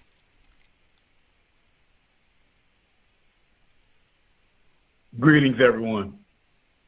As you were talking about the judge in the different infamous trials that he was connected with, I took the time to look up and see on whether or not he presided over the Chicago 7 trial, and found out he didn't. So moving forward, I've seen, the first half was Mr. Bolden describing the trial that he is a defendant in, and part of that that interested me was he was describing his wife, his attempted wife, and I've actually seen pictures of her, and she does appear to be attractive. Number two, it appears I have here his attempted marriage was on code concerning loyalty by his mate, who he thinks impressed the jury. That was a part of the first half of the reading. I have here also, it seems the judge, prosecutor, along with his former fellow employees, plan to send them to prison. Will it become a reality? It looks like it. You can see how he's describing it on what inevitably will be the outcome. Some jury members in the process sensing a scam that I noticed, and possibly are being pressured to comply by the prosecutor and the judge. And I suspect those jurors are non-white. I remember there was a wise jurist who was interviewed, and she was in support of Mr. Bolden, basically describing the same things that we are noticing from his descriptions in the book. This jurist was basically reciting the same things. The judge, and last but not least, the judge was openly prejudiced against Mr. Bolden. Every opportunity he had to use his judicial power against Mr. Bolden, he did. And that's very noticeable. And I'm pretty sure that happens in a lot of cases then and also now. And that's all I have for the first half reading.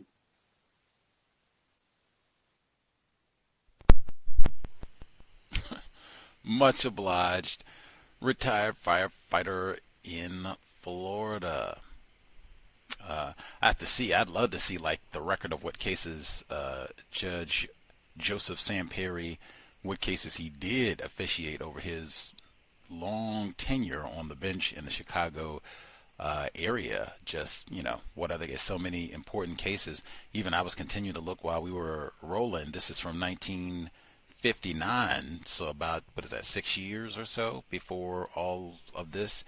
U.S. court tells Chicago suburb not to harass biracial housing. December 22nd, federal judge Joseph Samperi issued a temporary order today restraining the village of Deerfield from interfering with construction at a proposed biracial housing development within that suburban community northwest of Chicago. I wonder if he used his judicial prerogative to, intercede and give his thoughts on the evidence and what should be believed and all of that, or if he just quiet down and let folks, say whatever they were going to say. This is not the last one but that's why I said research. I'm such a big fan of nonfiction. We're so ignorant, and then this is connecting dots. Like, wow, you can see the power that one white person can wield over a whole town of black people. This is New York Times, June 21, 1977. The $47.7 million civil damage suit against police officers who participated in the 1969 raid on a Black Panther Party residence in which 2 Black Panthers were killed was dismissed today after a federal jury was unable to reach a verdict in the case. The 6-member jury, after listening to testimony and arguments for nearly 18 months, deliberated for nearly 35 hours before coming back into court to announce that they were hopelessly deadlocked. Echo. Federal District Judge Joseph Samperi then dismissed the suit.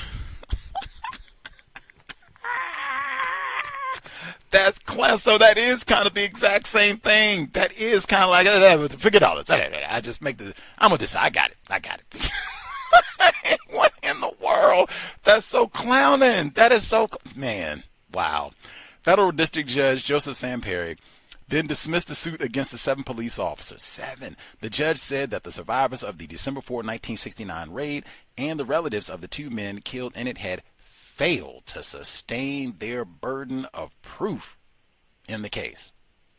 And that's that, niggers. And so if it means anything to you all at all, Judge Joseph Samperi was born in Alabama and then matriculated to Illinois after his law schooling and all of that. If that means anything at all, they have lynchings in Illinois and all of that. Just stating for the record, born in Alabama. Back to the text. *61 if you have commentary to share. Let's see. The Confidant with us as well.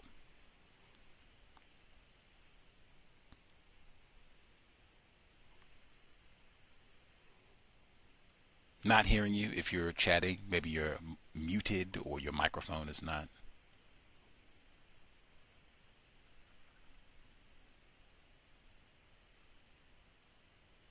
Still not hearing. Maybe your microphone's struggling or upset, muted. Give it a moment and check again. Let's see.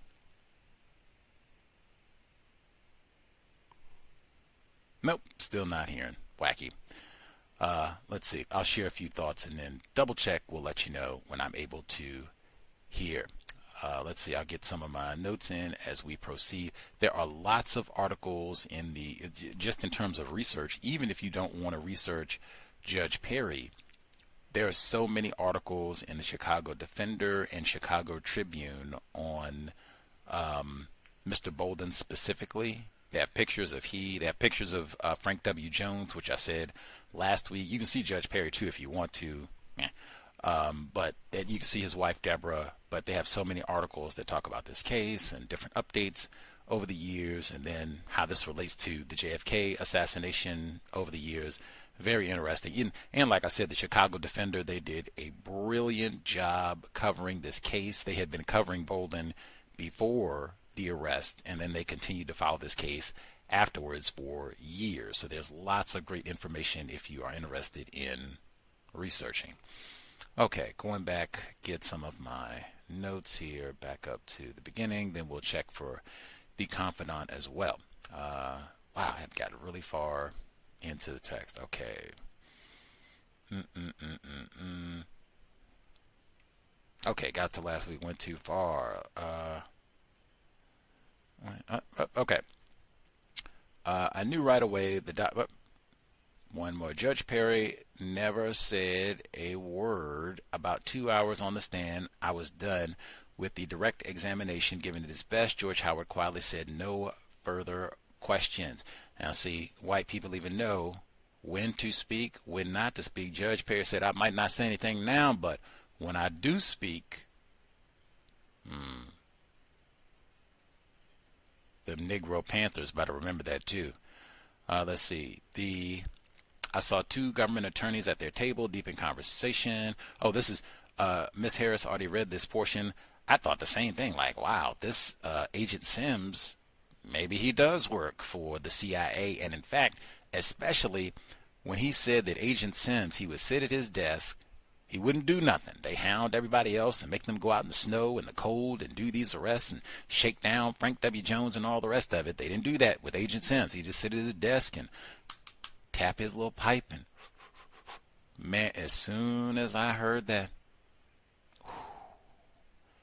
soundtrack to a coup d'etat, pivotal scene. In fact, it leaks, but they have a pivotal scene with Allen Dulles, CIA suspected white supremacist, suspected involvement in the assassination of Patrice Lumumba, suspected involvement with the assassination of JFK, fired by JFK. It's anyway, but they got a scene. They go to Allen Dulles, and they're talking about Lumumba being assassinated. And Allen Dulles, he got his pipe. He just sitting there with a smile. Then it leaks because they got documentaries on the Kennedy assassination. Same exact scene, and talking about Patrice Lumumba being assassinated because they lied to Kennedy about that. They got Allen Dulles, and they say, Mr. Dulles, former president, head of the CIA, Mr. Dulles, have you ever committed an act of violence?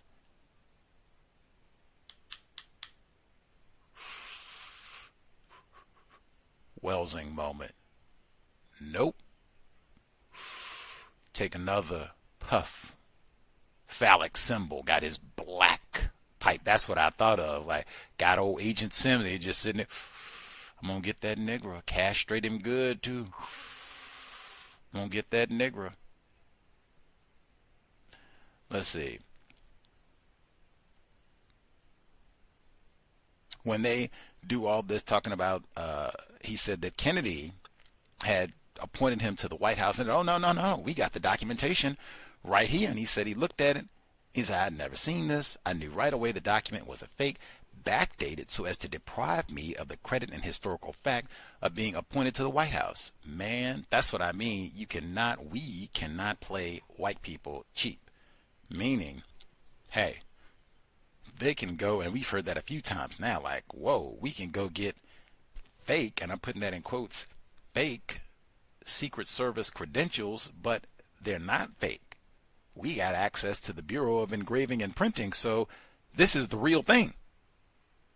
We can go get, presumably you could print money too to help pay for the assassination maybe.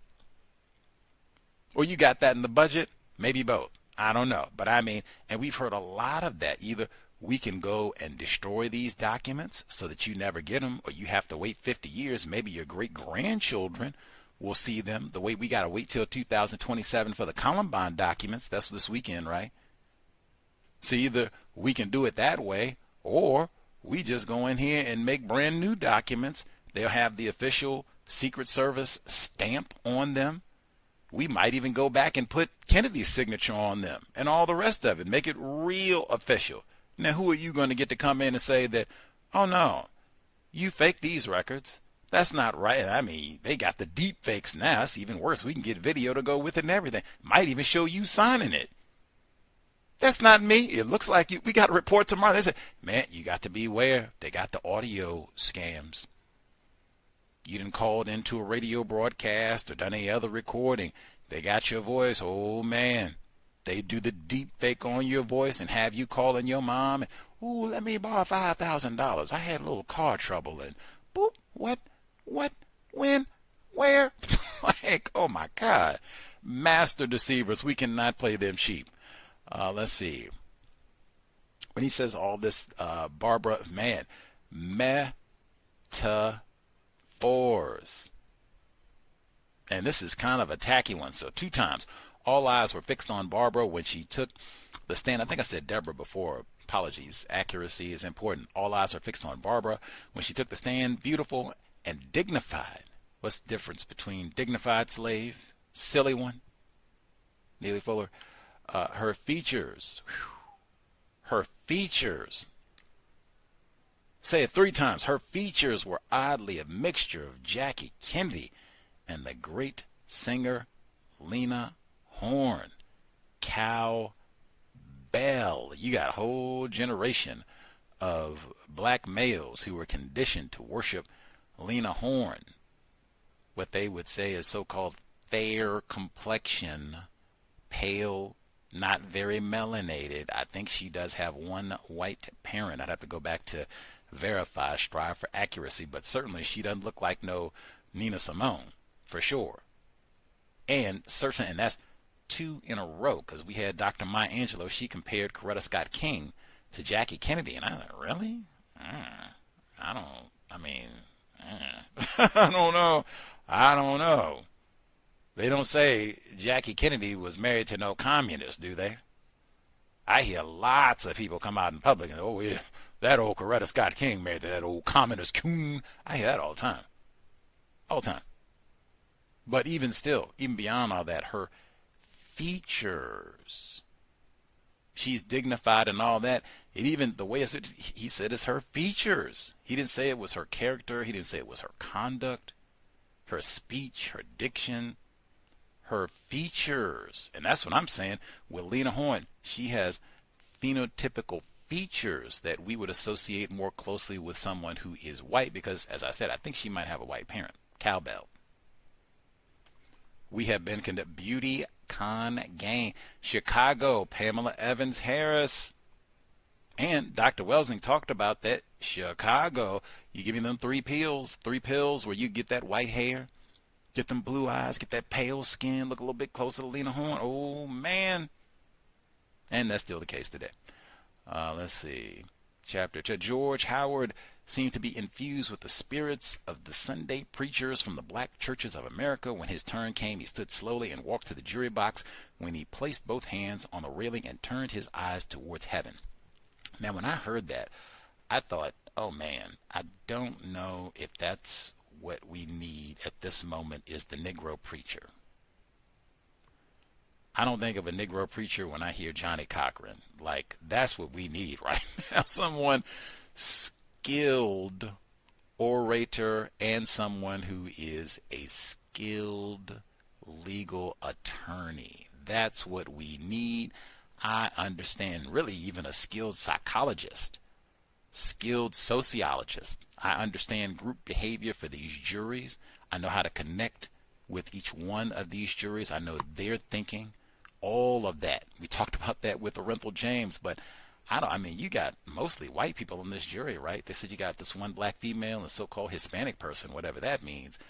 I don't know how a jury of mostly white people in Chicago, where Dr. King said these are the most racist people I've ever seen, I don't know how they're going to respond to the Negro preacher routine. Like, how do you think they feel about Al Sharpton? Or, hey, the greatest Negro preacher routine of them all. How did the white people in Chicago feel about Dr. King?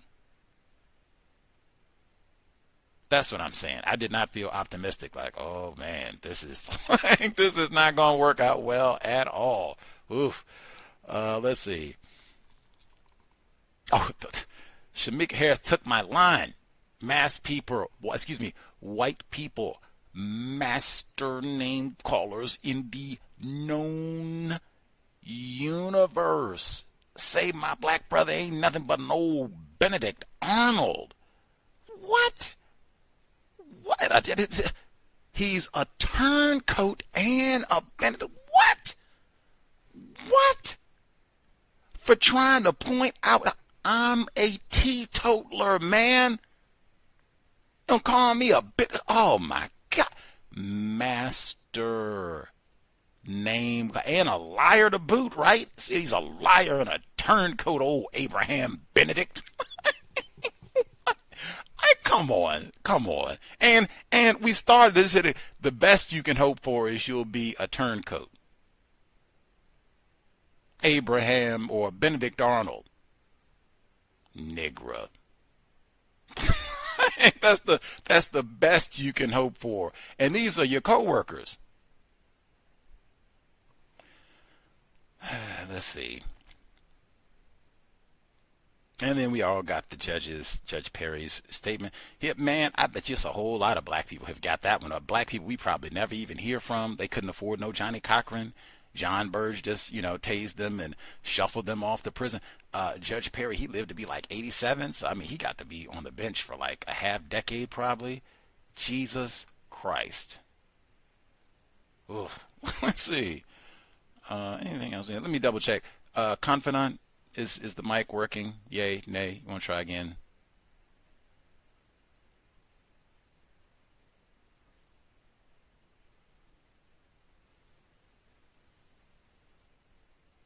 Still not working. Okay. I will say, Henry in Chicago, he saw some of the Chicago Tribune documents that were talking about the Bolden case down through the years. They pointed out that at the beginning of chapter 13, Mr. Bolden said he took advantage. He had a lull between the trial, took advantage of some of the sunny days, go out, play with the family, all that. He says, I needed to find that young man I talked to on the morning of May 9 as I was headed to Melrose Park to arrest Arthur Rachel and Joseph Spagnoli. Henry in Chicago says that Melrose Park at this time was predominantly white. So all this counterfeiting and what have you that was happening over here may have involved a white criminal circuit, which would not be that surprising. Master criminals in the known universe. Oh, wait a minute, I forgot. Wait a minute. Get the young lady, I tried to go and see if I could get additional information about her for the trial here. Let me get her name. I was looking for Ed Hanrahan. It was so, there we go. Anna B. Hightower. Only black female. I guess she was the only black person, period, on the jury. And they're scowling at her. No count coon, who put you here in the first place and want to be shamed. Hold out. I'm not going to do it. Y'all done just got in here and made up and lied and ain't gotten, he did what the folks told him and y'all ain't even, I'm not going to do it. I'm not going to do it.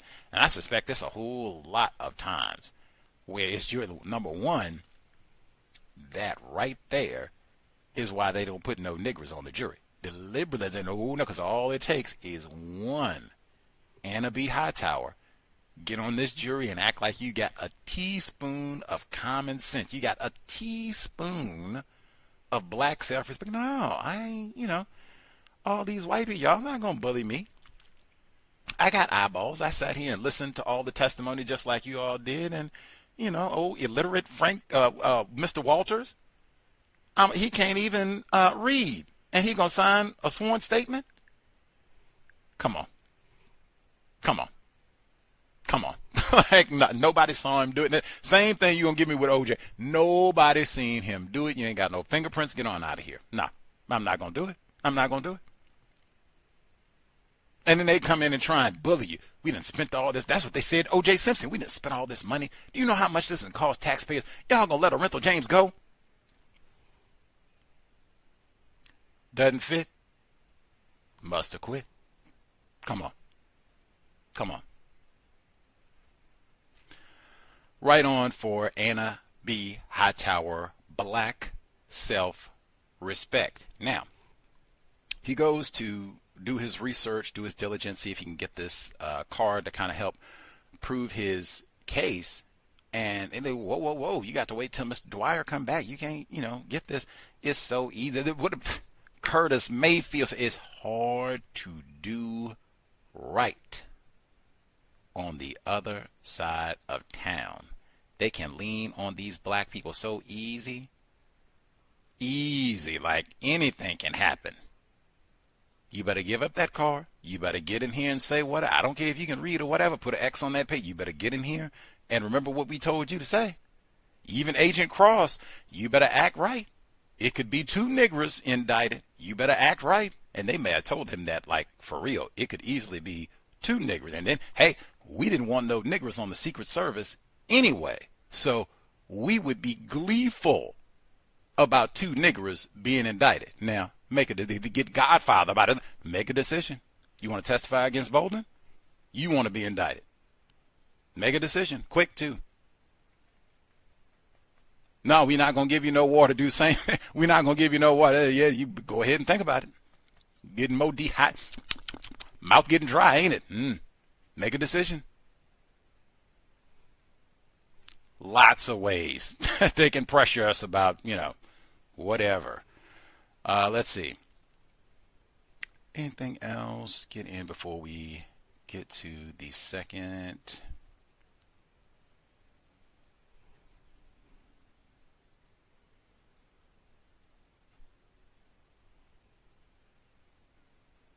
And of course, the white people are following him, keep tabs, probably tapping it, probably everything. I mean, again, this being connected to the Kennedy assassination, and he's saying he himself is thinking, wow, it's probably CIA agents working here, snooping on me, snooping on all of us, making sure we don't mess up, whatever's going on with this assassination.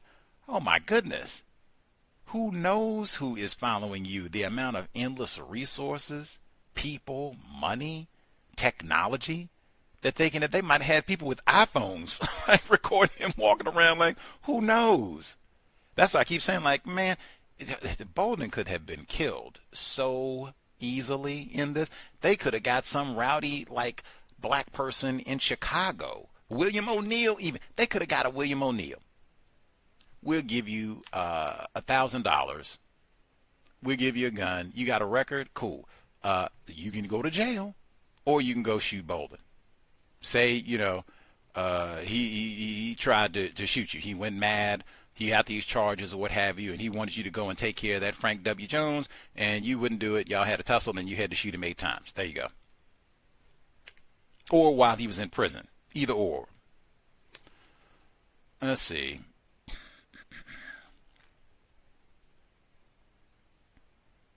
I reckon I can pause and wait for everything. And the money, that's the other thing. Last thing I'll get in. When he talks about at the very end, when he said, I don't have any more money, we just have to do the best that we can to hope that we get Perry, we get a new judge. Not going to happen. That right there was a massive and explicit strategy of COINTELPRO at this time to get all of these knowingly false derived charges against black people, put them in court, and waste all of this time and energy on trumped up, wasted, I think, retired firefighter. He just asked the Chicago 7, and you get all these goofy trials, Angela Davis, all over the country, take up all this.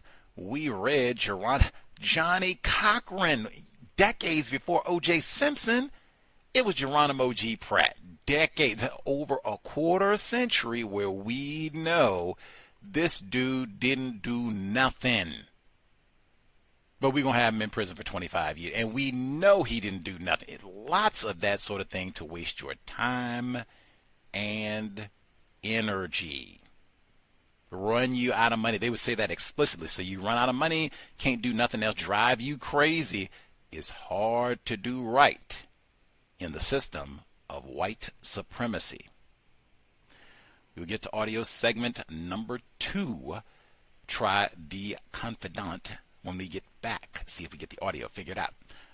The echo from Dealey Plaza.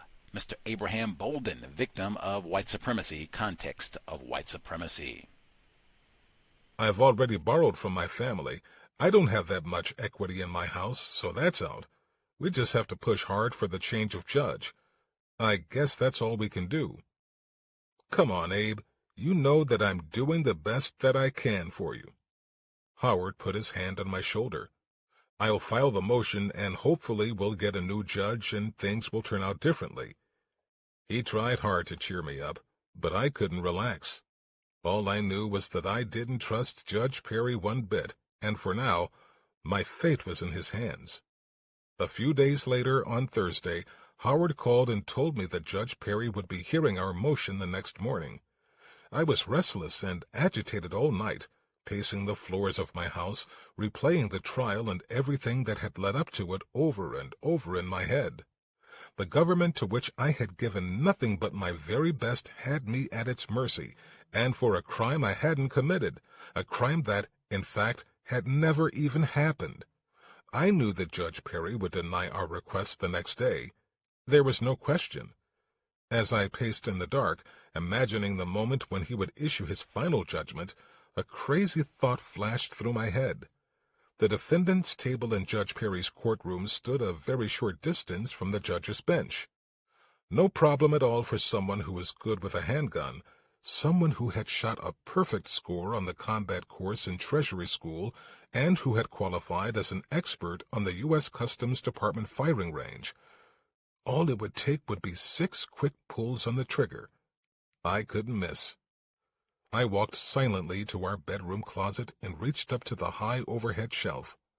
My hand found the holster that held my personal Colt .38 weapon. Keeping the gun down by my side, I went to the dresser and opened the drawer where I kept the bullets. Just as I pulled the drawer open, Barbara stirred in bed. "What are you doing, Abraham?" "Oh, just getting ready for today." Barbara fell back to sleep. Taking 6 bullets out of the box in the drawer, I walked out to the dining room, loaded the gun, and clicked the cylinder shut.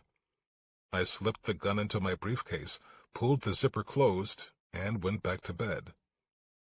All night, I felt haunted. I imagined the terrible reality of what I was contemplating. At the same time, my memory flashed back to a day a few years earlier when a young man had leaped to his death from the 6th floor of the Federal Building while I was at work there. I could still hear the flapping and fluttering of his clothes as he fell. At the time, I couldn't imagine any problem so intractable that I would choose to destroy myself, but now I stood ready to do just that. Certainly, I would have the chance to put a bullet in my own head after shooting the judge, and if I didn't, surely someone else would. But I came to see that it would not have been the end of things. When I finally got out of bed and began to get ready for the day, I stood staring at my reflection in the bathroom mirror and realized I was not a man who could bring such horror down on his wife, his children, and his children's children. I exhaled and felt the muscles of my body relax. Violence would not be my release. I had to keep faith, to remain a believer in the power of the truth. We were in for a surprise the next morning in court.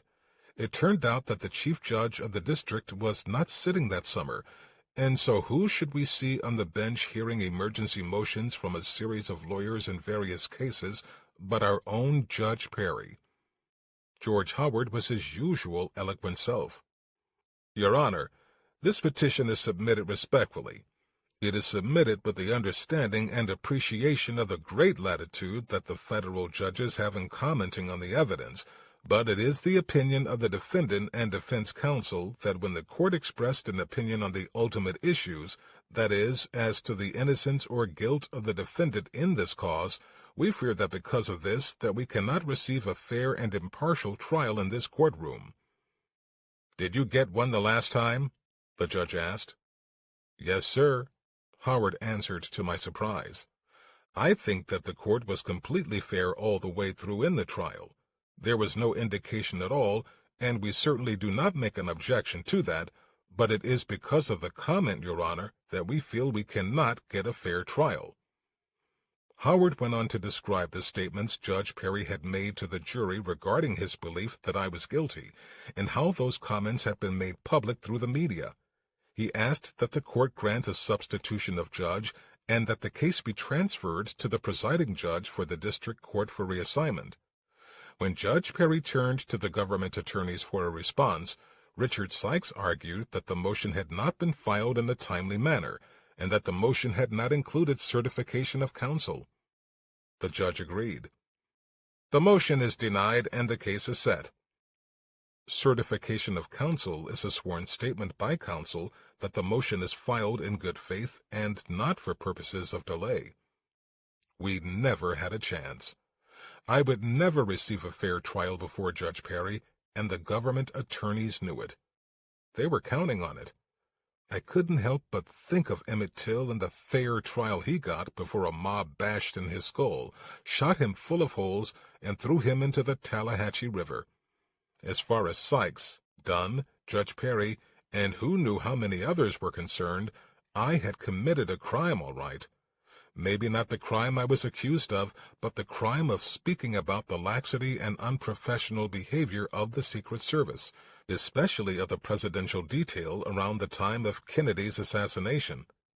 Howard was outraged, though he tried to assure me that things were still okay, and that even if Judge Perry did hear my case a second time, it could surely be reversed on appeal. For a moment, I felt I knew better than he did. They're not worried about any appeal, George. They want my black butt now, any way they can get it. If they have to go outside the law to convict me, they will. You've seen that already. Howard knew I was right, but he encouraged me to keep chasing down the guy from the real estate company. We're going to need everyone that we can get. They're playing real dirty now. When Barbara and I got home, I flopped down on the couch. As I set my briefcase down next to me and felt the unusual heft of it, I suddenly realized that I had never taken the gun out of it. Luckily, I had left the briefcase in the trunk of the car when we went into court, but I shuddered as I imagined what would have happened if anyone had discovered I had brought a loaded Colt .38 service revolver to court.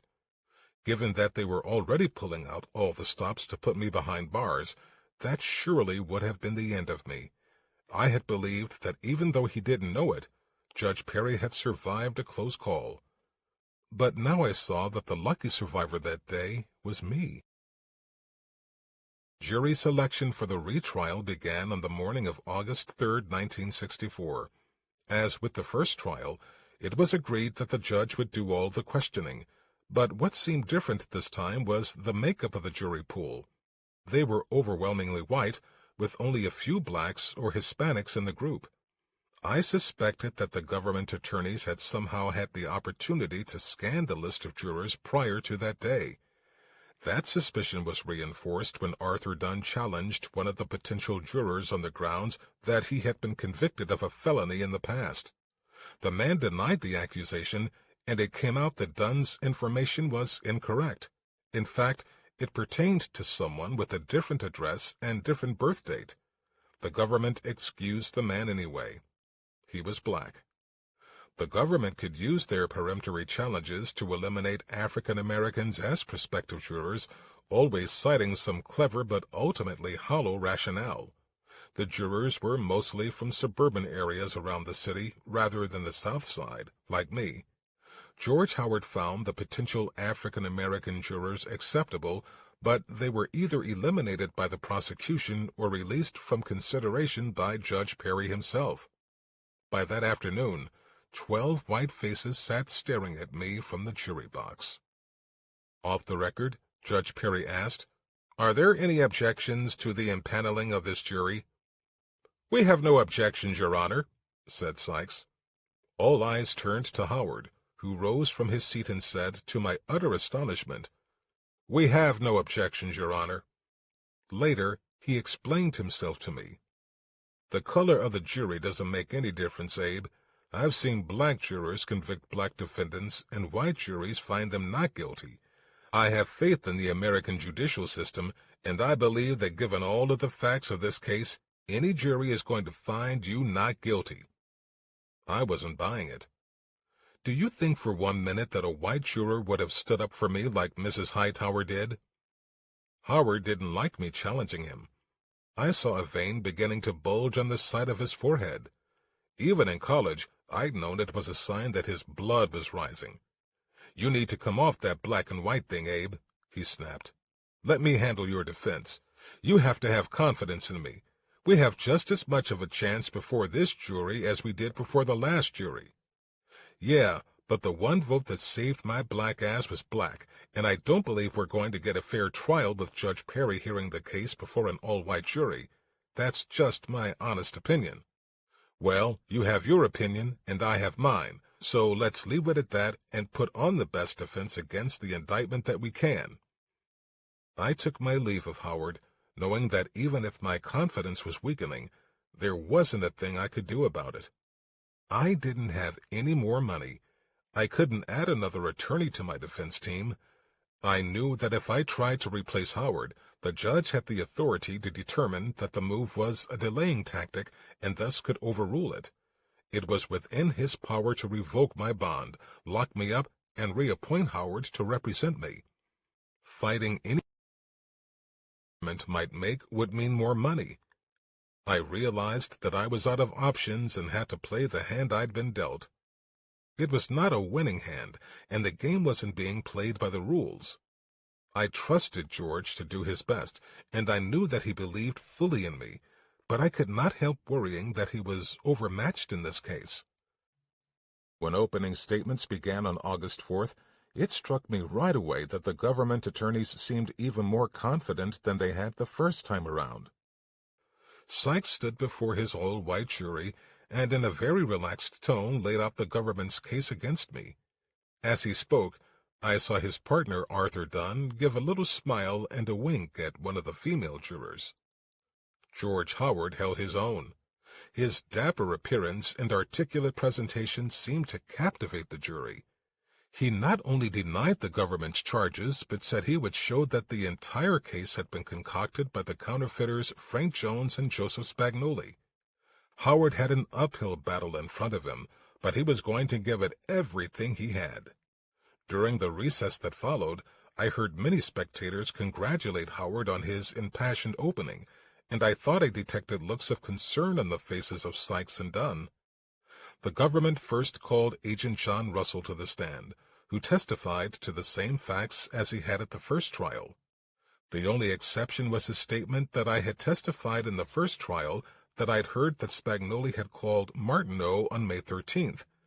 I had been a private detective, a state police officer, and an agent of the United States Secret Service, and was no stranger to the basic rules of criminal procedure. I knew that Russell's describing my previous testimony contained in his transcript of a previous trial was hearsay evidence, absolutely inadmissible, and grounds for an immediate mistrial. I turned to look at Howard, who made a cursory objection. The judge looked down at Howard from his bench, and the government lawyers turned to watch him too, but he made no vigorous move to press the issue and use it as a point on appeal. This was the first sign that, despite his fiery opening statement, the fire had gone out of Howard. Maybe he had lost confidence in himself or the case. Maybe he didn't think we could overcome the powerful forces opposing us. Maybe he was worried about his own professional future, knowing how much he stood to lose if he angered an influential federal judge. Howard did not cross-examine Russell as aggressively as he had in the first trial. I knew that some of Russell's testimony was untrue, such as his statement that I had been nearby when he told Richard Sykes that Spagnoli called Martineau at the office, but I didn't believe Russell was out to get me. I just think his recollection was off. Nor did I believe that he would offer hearsay testimony about what I might have said in the first trial unless the government attorneys had instructed him to do so. The same disregard for the rules of criminal procedure surfaced again during the testimony of Special Agent Myron Weinstein, who told the jury, Bolden testified in July 1964 at his first trial that he placed the name and address of Spagnoli on the back of government's Exhibit 9, the fishing guide, and that he said he later ripped off the cover. It didn't even matter if Weinstein's testimony was accurate or not. Every lawyer in the courtroom, and of course the judge, knew that such hearsay evidence was not only inadmissible, but grounds for an immediate mistrial. Judge Perry had both the authority and the duty to warn the prosecution about illegal third-party hearsay evidence. A judge must ensure that every defendant before him is tried within the established rules of criminal procedure. I can only assume Judge Perry's determination to see me convicted outweighed his commitment to his legal duty. He said nothing. When Howard, too, kept silent during Weinstein's improper testimony, I realized my fate was sealed. An all-white suburban jury and a judge who saw nothing wrong with telling the jury how to vote were bad enough. Now my own attorney seemed to have forgotten the basic rules of criminal procedure. My conviction seemed certain. Throughout the second trial, Judge Perry rode Howard very hard. He left no doubt that he intended to play hardball. Howard had even less leeway than he'd had the first time. One exchange illustrated the judge's attitude particularly well. At one point during Frank Jones's testimony, it seemed that Howard had trapped him in a blatant contradiction. In the first trial, my lawyer had shown Jones a copy of the statement Jones gave the Secret Service after his arrest on May 15, 1964. The statement contradicted the testimony Jones was giving from the witness stand at the time. When Howard asked him if he had signed the contradictory statement, Jones dodged the question by saying, "I can't answer the question because I can't see the signature without my glasses." Thus he failed to verify his signature on the statement.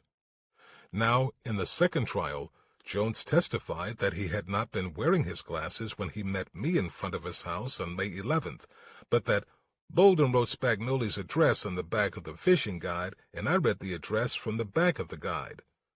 So this witness, who'd said he couldn't read his own signature on his own statement without his reading glasses, claimed to have read much smaller writing on the back of the fishing guide, also without his glasses. Howard pounced on the obvious contradiction. On July 6, 1964, I tried to show you your signature, which was written in big letters, and you said you couldn't see it without your glasses. Arthur Dunn leaped to his feet as if shot from a cannon. "Objection, Your Honor." Judge Perry scowled irritably and immediately sustained the objection. "Now, counsel, again you have the record there. If you want to ask what questions were there, let us go back and ask them just like they are in the record. You have a transcript. Counsel is admonished to not follow that procedure any more. When you wish to ask an impeaching question, go back to the record and ask it correctly." Howard continued his cross-examination of Frank Jones, finding more and more inconsistencies.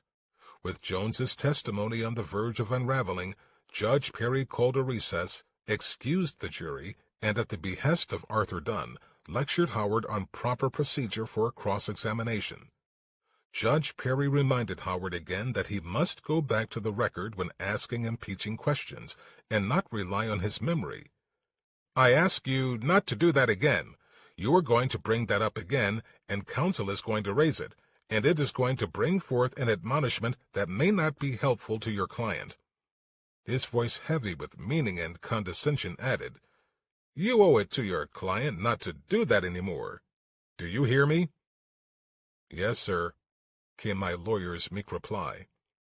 "All right," Judge Perry continued. "Let us remember that. Otherwise, I am not going to take any action while this case is pending." He did, however, turn to the two prosecuting attorneys and offered, "If you gentlemen wish to take action, there is nothing that warrants any action, but if things develop here that you just heard outside of the presence of the jury, and anything will be continued until a later time, until after this case is over. But now we are going to stop that practice. It is not going to be done now. Do you know what I mean?" The words may have been roundabout, but we knew what he was implying. There was no mistaking the threat to George Howard. Judge Perry was signaling to the government lawyers that they could consider bringing charges or complaints against Howard if he kept up that kind of scrappy defense. "Mr. Jones," Howard continued, "did I ask you if you were acquainted with a man named Alderman Charles Chew? And on July 6, 1964. Did you answer that question by saying, "Yes, I do know Alderman Chu"? "Objection, Your Honor," Arthur Dunn shouted. "I will ask for a hearing out of the presence of the jury." Dunn waved his hands in the air in a display of exasperation. The judge excused the jury from the room so that the lawyers could debate the admissibility of this line of questioning. As soon as they had left, George Howard made his case. Howard argued, "I have a copy of the arrest record and conviction of Frank Jones where Alderman Chu and another man signed the complaint. I have the judge's name who convicted him." Clearly, Jones had committed blatant perjury on July 6th. "We object, Your Honor," Dunn pronounced theatrically. "If soliciting an ad is a felony, perhaps we are practicing in the wrong court. I ask that counsel be admonished in the presence of the jury, in light of his conduct, because we went through the same thing. I made a statement prior to this case beginning, and I think, Your Honor, we are completely in line with respect to that." Judge Perry wasted no time. "The law is very clear. You can show a record of a felony, but not a misdemeanor.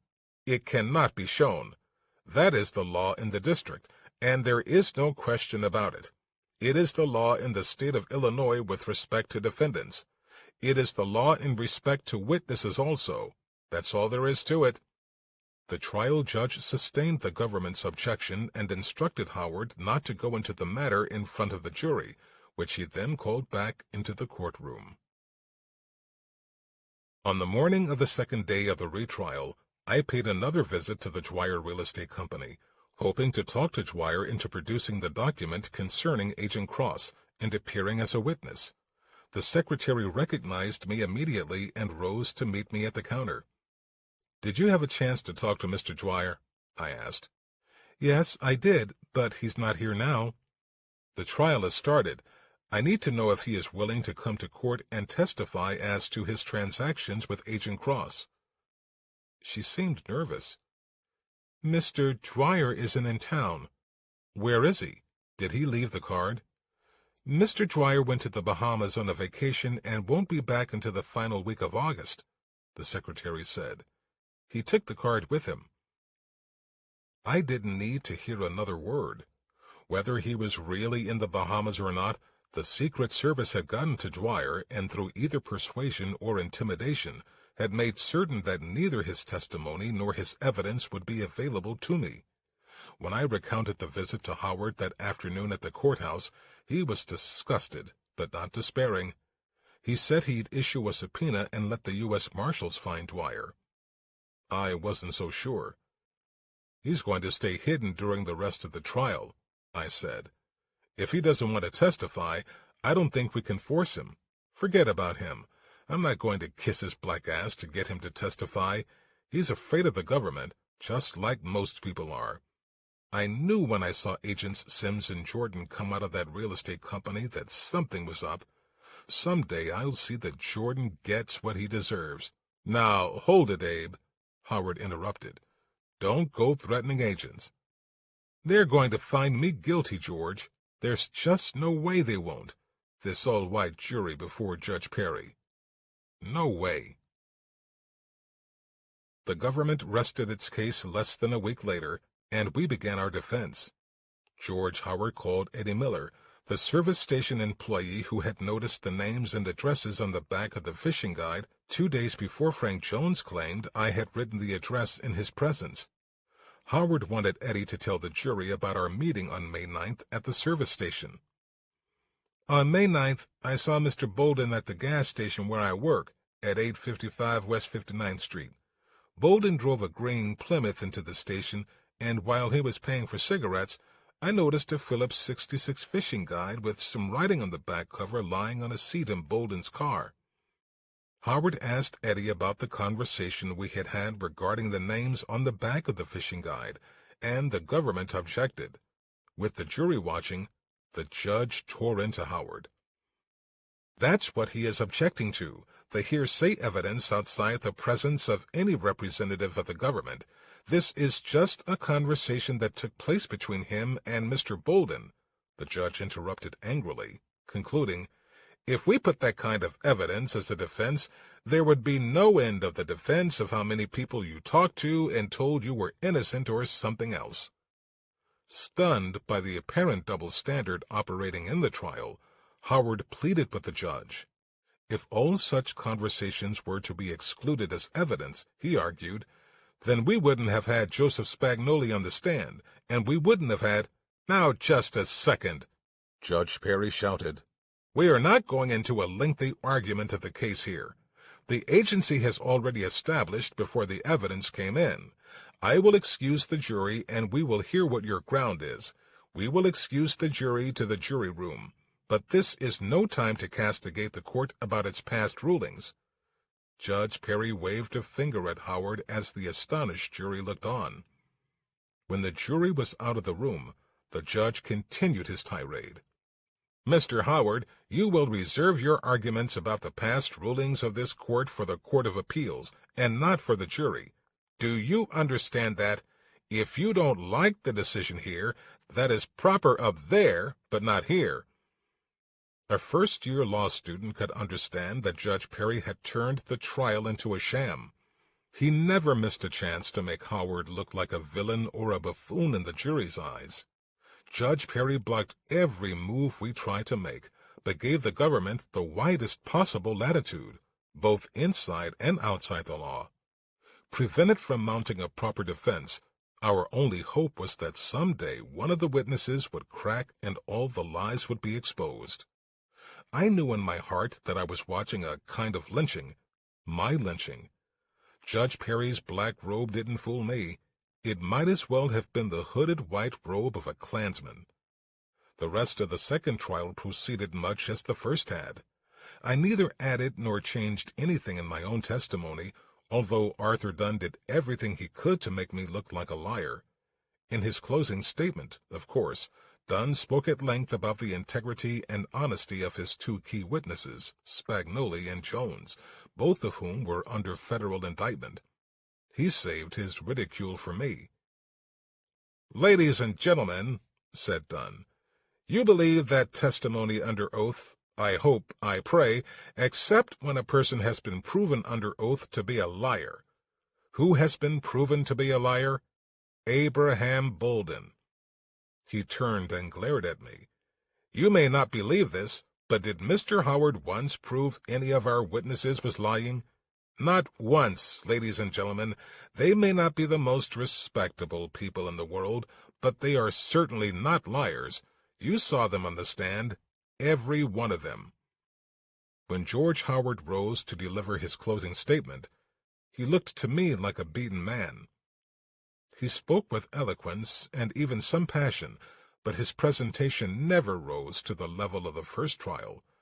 I had the sense that he was rushing through, anxious for the trial to be over, and looking back on it now, I'm not sure I blame him.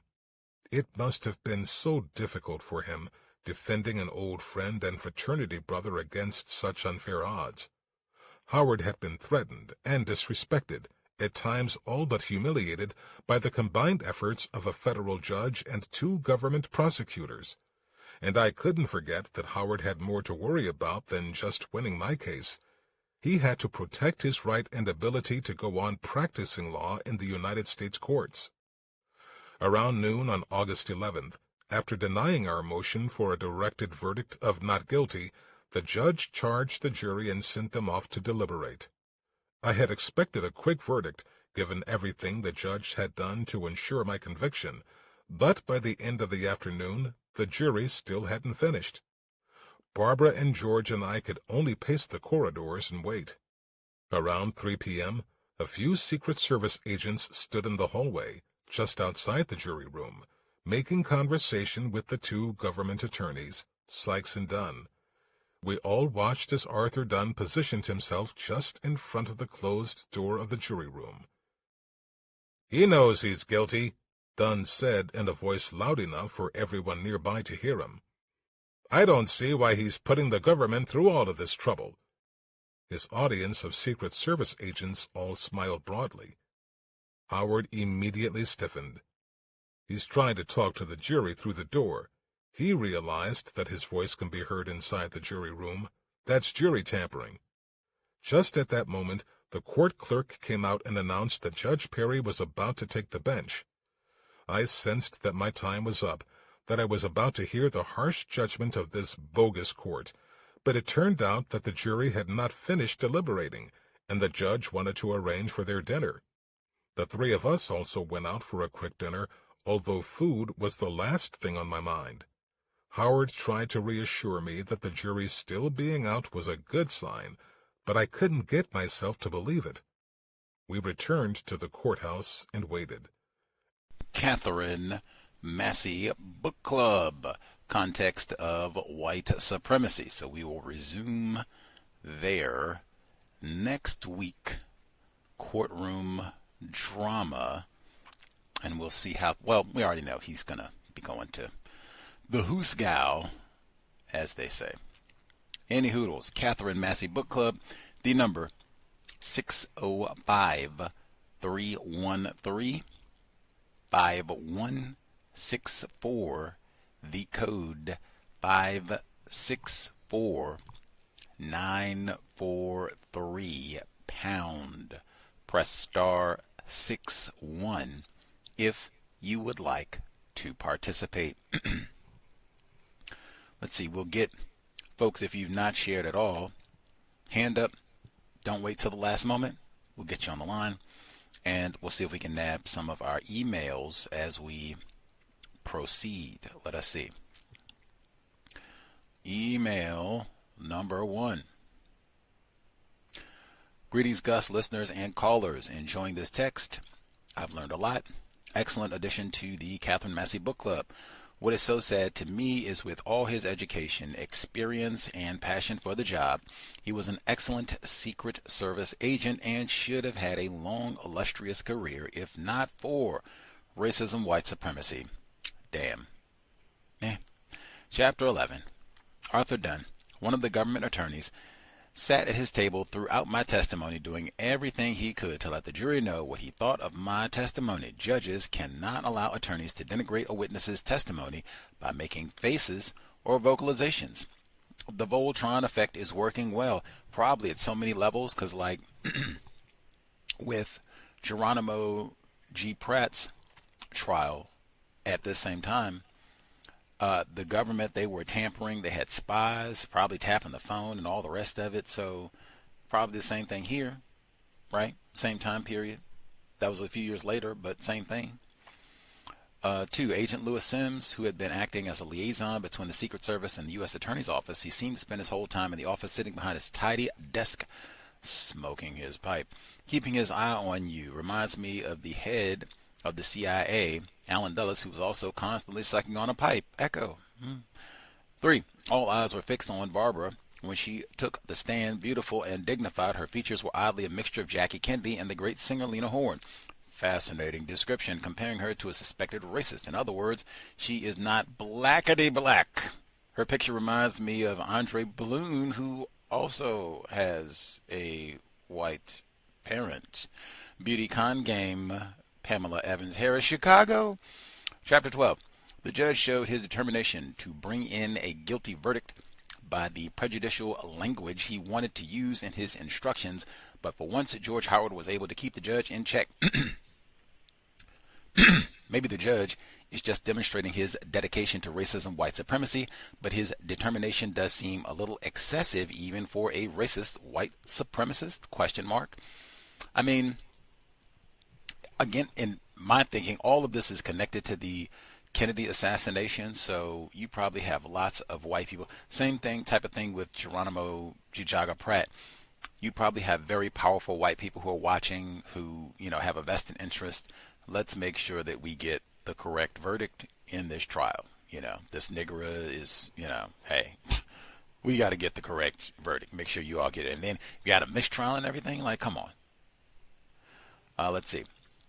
2, George Howard seemed to be infused with the spirit of the Sunday preachers from the black churches of America. Our pain and passion does not seem to change the behavior of suspected racists. If anything, they seem to just mock it. That's what I said, Al Sharpton.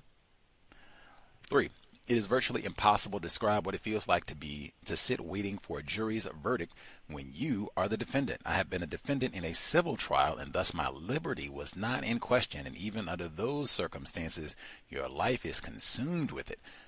Filing of charges, discovery, depositions, trial preparation, trial when your reputation is being sullied, and then the wait for the verdict from a jury of your so-called peers. The stress can be at times overwhelming. Can't imagine the stress when your liberty is at risk and you're an attempted parent, attempted husband. 4.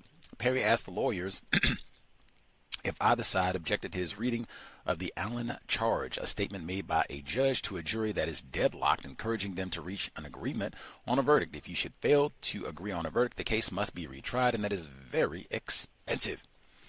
Thank you kindly, Mr. Judge. Good looking out for Brother Bolden. Oh, he said his brother, very expensive for the defendant. Yes, and the city government, of course. Number 5, Judge Perry rose from his seat. Ladies and gentlemen of the jury, he said, scowling, I will now exercise a prerogative that I have as a judge, white man, that I seldom exercise, black defendants. I'll express to you and comment upon the evidence in my opinion, blah, blah, blah. He seems to be overly invested in getting a guilty verdict. From Oliver Stone's documentary, a lot of people connected to the Kennedy investigation changed their story or refused to talk. Someone was putting pressure on this judge, I suspect. CIA, FBI, prosecutors, maybe all of the above. Now, certainly, he could just be a racist white man. It could be lots of things. And like I said, you got powerful white people telling him, look here, Perry, this here uppity nigger, you see him out here talking about we've been drinking and, all that. I got it. Don't worry, I got it. I'm on the team. I got it. I got it. I'm going to get this nigga. Then he got an uppity nigger lawyer, too. I got it. Number 6. Lone holdout, Mrs. Anna B. Hightower, sat still and quiet, her jaw clenched and her arms folded across her chest. The jury told the judge that the party who was holding out for a not guilty verdict definitely will not change her mind. The judge was obviously disappointed and declared a mistrial. Miss Hightower demonstrated a lot of self-respect and courage. It must have been so difficult to stand firm amongst all those suspected racists. And she gave newspaper articles about her thought process, why she decided to go not guilty and hang the jury in this instance. Man, can you imagine? Black female. This is what, 3 years before? 3 years. It's 1964, 4 years before Dr. King is assassinated. You are a black female, and you're going to be uppity enough to challenge them on this trial where they really want this nigger, and you are the reason that we don't get a guilty verdict. Oh my God. I mean, man, you are going to need security. Number 8. The next interview astonished me. There was Judge Perry himself dressed in his black robes, a classic Welsing moment. Many of them, the pipe, many of them. Chapter 13, suddenly I saw a familiar car pull up and park next to the real estate office. It was one of the vehicles from the Chicago Secret Service office. Agent Lewis Sims and another agent, who from my vantage point looked like Richard Jordan, get out of the car and go into the real estate office. Very thorough racist. Cover all the bases. They have the time and resources to do so. They could have sent William O'Neill to do this, right? 2. Do you have enough money to do that? It will cost quite a bit to print up and file the briefs. Looking at another $2,000 to $3,000 on top of what our expenses already are. Should money be required to produce justice? ? In a system of justice, money should not be required. Who needs the most help gets the most constructive help. That is some old commie Marxist talk right there. 4. I walked silently to our bedroom closet, reached up to the high overhead shelf. My hand found the holster that held my personal Colt 38. We do not qualify for mental health. Hey, my black brother Curtis, either depression is a part of my mind. I think that this is a part of why Mr. Fuller was so cautious when he discussed counterviolence, for sure, because a lot of times we get that pistol and, I'm going to get to these white, but I'm going to get a few of these coons first. Real common. 5. They were counting on it. I couldn't help but think of Emmett Till and the fair trial. VGQ, interesting. Emmett Till never had a trial. He was lynched. Not sure about this comparison. I understand the sentiment, though. I did think that as well. There certainly was no, trial. This was just summary execution, 6. The color of the jury doesn't make any difference, Abe. I've seen black jurors convict black defendants and white juries find them not guilty. I have faith in the American judicial system. You need to come off that black and white thing, Abe. He snapped. Let me handle your defense. You have to have confidence in me. I doubt he believes everything he is saying. He seems like a very good lawyer. Being a lawyer, I suspect he has some similarities to being a performer. Maybe he's just trying to keep himself in as positive a frame of mind as possible. It must be so difficult working as a lawyer in an unjust legal system. For reals. I was even thinking, one, he sounded a little bit like Mr. Bolden, almost like, I believe in America and people are fair-minded and they just want the truth, and they're like, that doesn't even seem to apply to your Secret Service homies who think Kennedy is a Negro lover. Think you're a Negro. Uppity one at that. And then, where he says, it reminded me of what Shamika Harris told us before, that when you get to, hey man, that's Judge Perry, is a stone racist to the bone. Saying, get off all that black and white. That's what they say to you right now. You gotta say, man, I think we in a system of what? Stop talking all that race. You just racism all the time. Race, and all that black shit. Remember that one? That was a famous one. Just talk all that black shit all the time. You need to get off all that, man. Nobody talking about it. You the only one sitting around talking about color all the time. That's what they say. Let's see. VGQ. Mr. Dwyer went to the Bahamas on a vacation.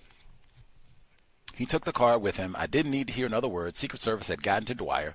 Judge Perry had turned the trial into a sham. He never missed a chance to make Howard look like a villain or a buffoon in the jury's eyes.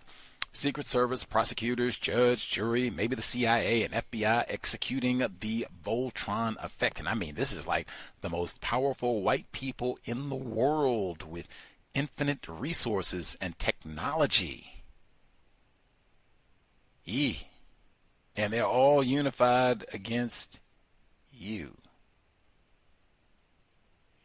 And now all this is connected to, we also think these are the same white people who blew Kennedy's brains out in the street.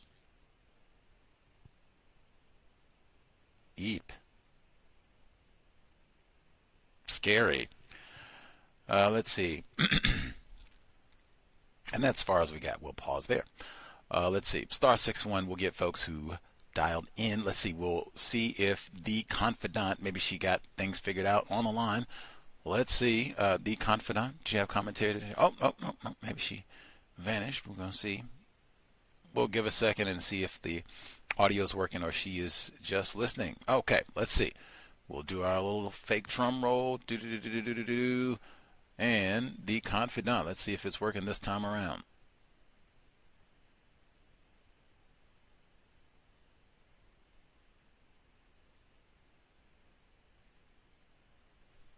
Oh well. Hating as usual. I don't know what it is. If you hit the mute button, you can check your settings to see if you have your current audio output selected. If you have the correct whatever, if you have your headset or whatever microphone hookup that you are utilizing, just make sure you have the correct setup picked for where your sound output or input should be picked up from. And we'll double check, see if you can get it figured out. Let's see, while we are giving the confidant time to get that corrected, hopefully, Shamika Harris, retired firefighter in Florida, should be with us as well. May I be heard? Miss Harris, yes, ma'am. Yes, sir. I just wanted to say, reference confidant, sometimes when I'm wearing my earbuds, they'll just mute themselves, so I have to switch it to speaker and then switch it back to the Bluetooth earbud. That works with me sometimes. Reference my comments. The first one, As I paced in the dark, imagining the moment when he issued his final judgment, a crazy thought flashed through my mind. The defendant's table in Judge Perry's courtroom stood a very short distance from the judge's bench.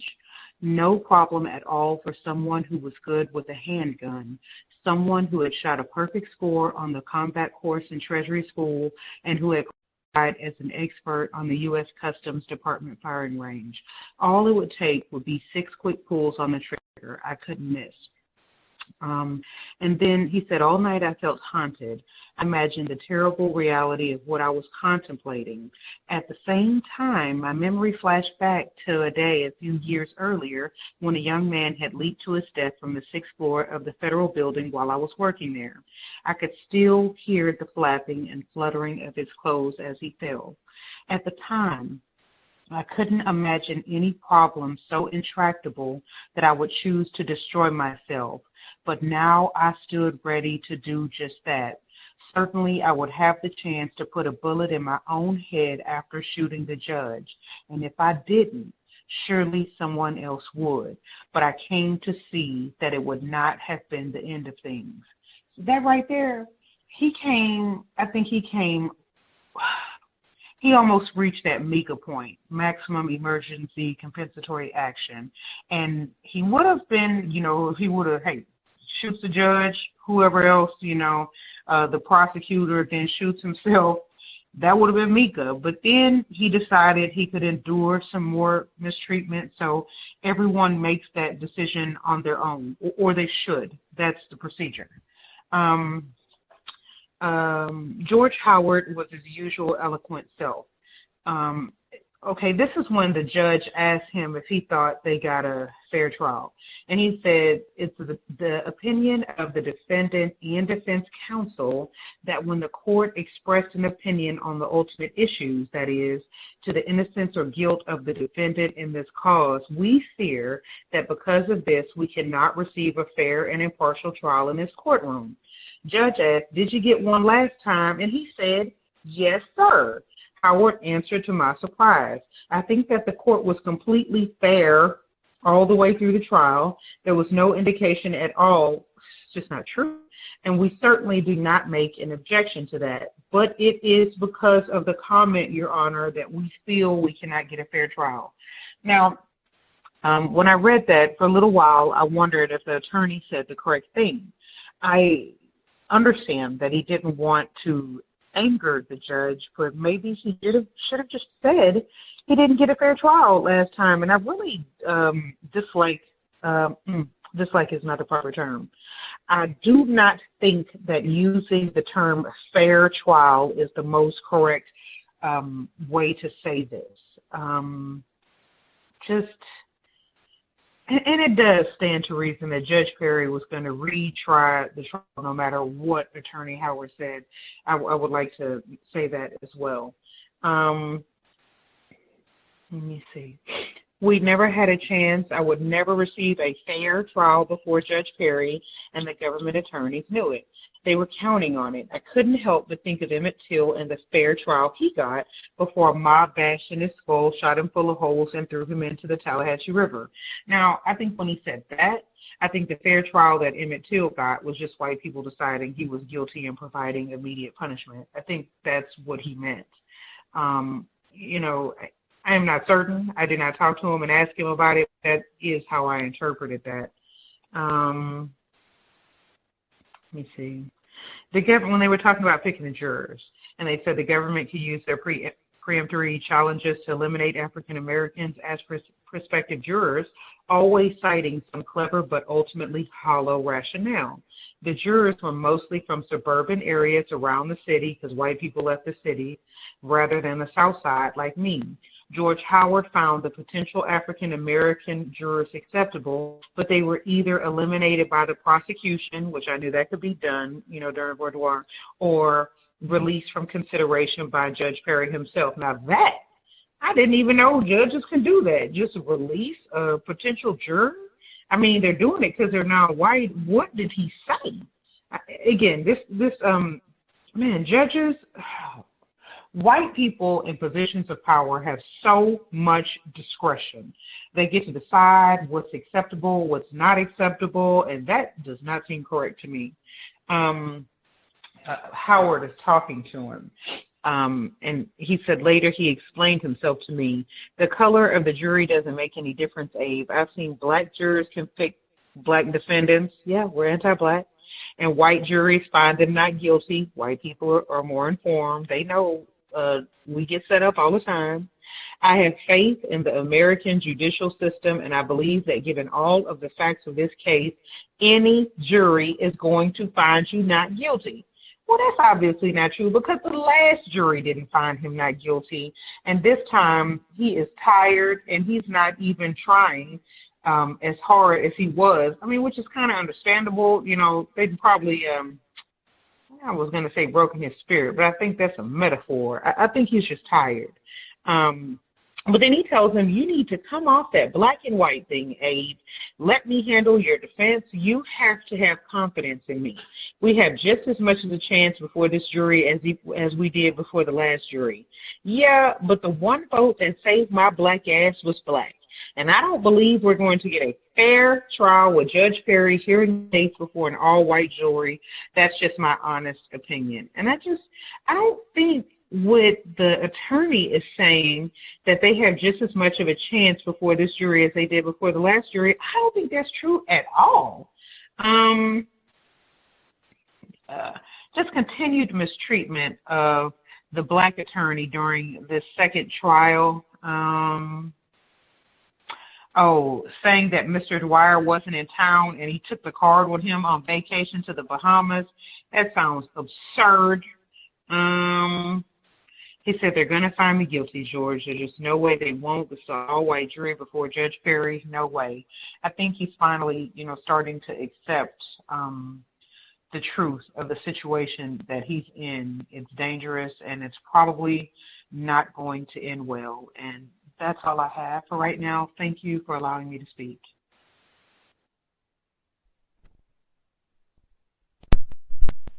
Dangerous. Absolutely.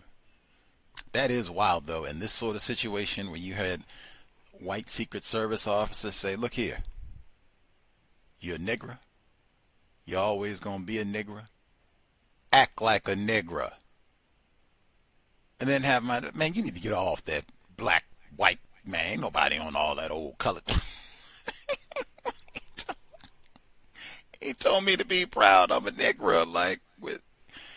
They call Kennedy a nigger lover. In fact, like beyond, everybody knows I'm a nigger. They call them, what you mean, get VGQ. What they call it, racial battle fatigue. They got a whole big, like $10 phrase for it, and they say race soldiers, you get tired. They wear you down. Oh my goodness. They just got endless resources, dedication. They can power whole teams of white people, even pay a few William O'Neill, non-white people to come in there, mistreat you, beat on you, all that. That's all the way back to the plantation. They can wear you down. That is the system of white supremacy racism. That's people in general. Everybody gets tired. Say, fatigues makes cowards of us all. True. Let's see. Retired firefighter in Florida. Do you have commentary, sir? Yes, sir.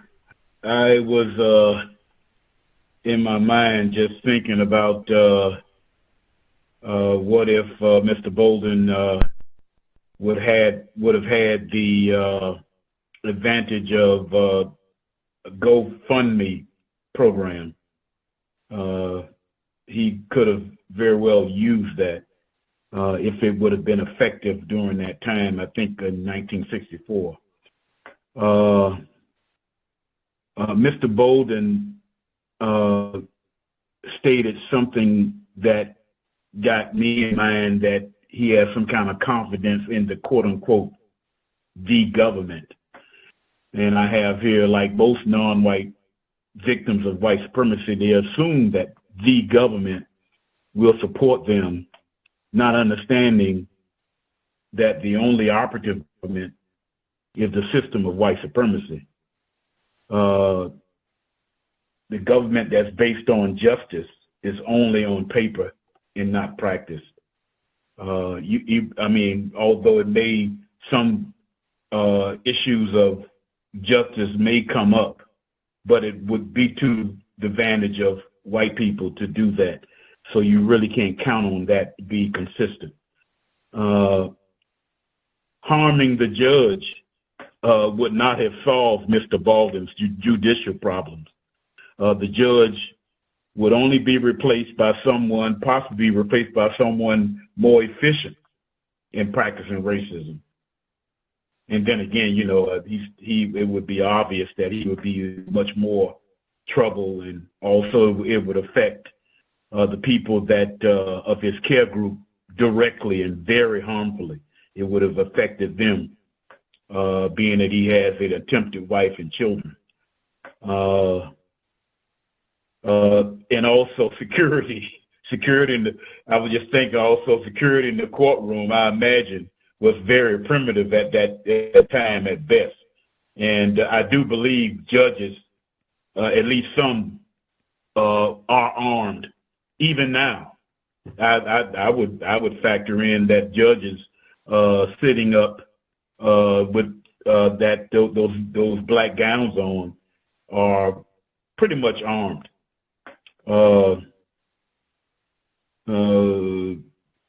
It seemed that from my reading and listening that the judge had reduced the defense attorney down to a relationship as an adult to a child by that second trial.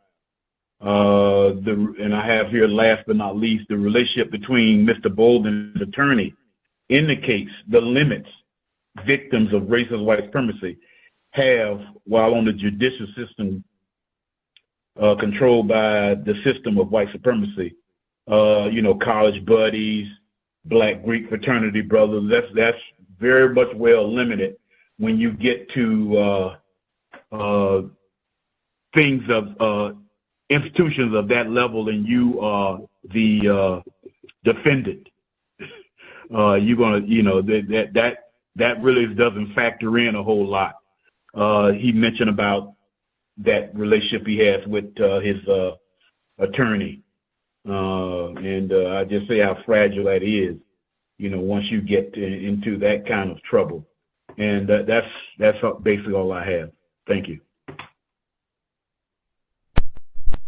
Much obliged. Retired firefighter in Florida.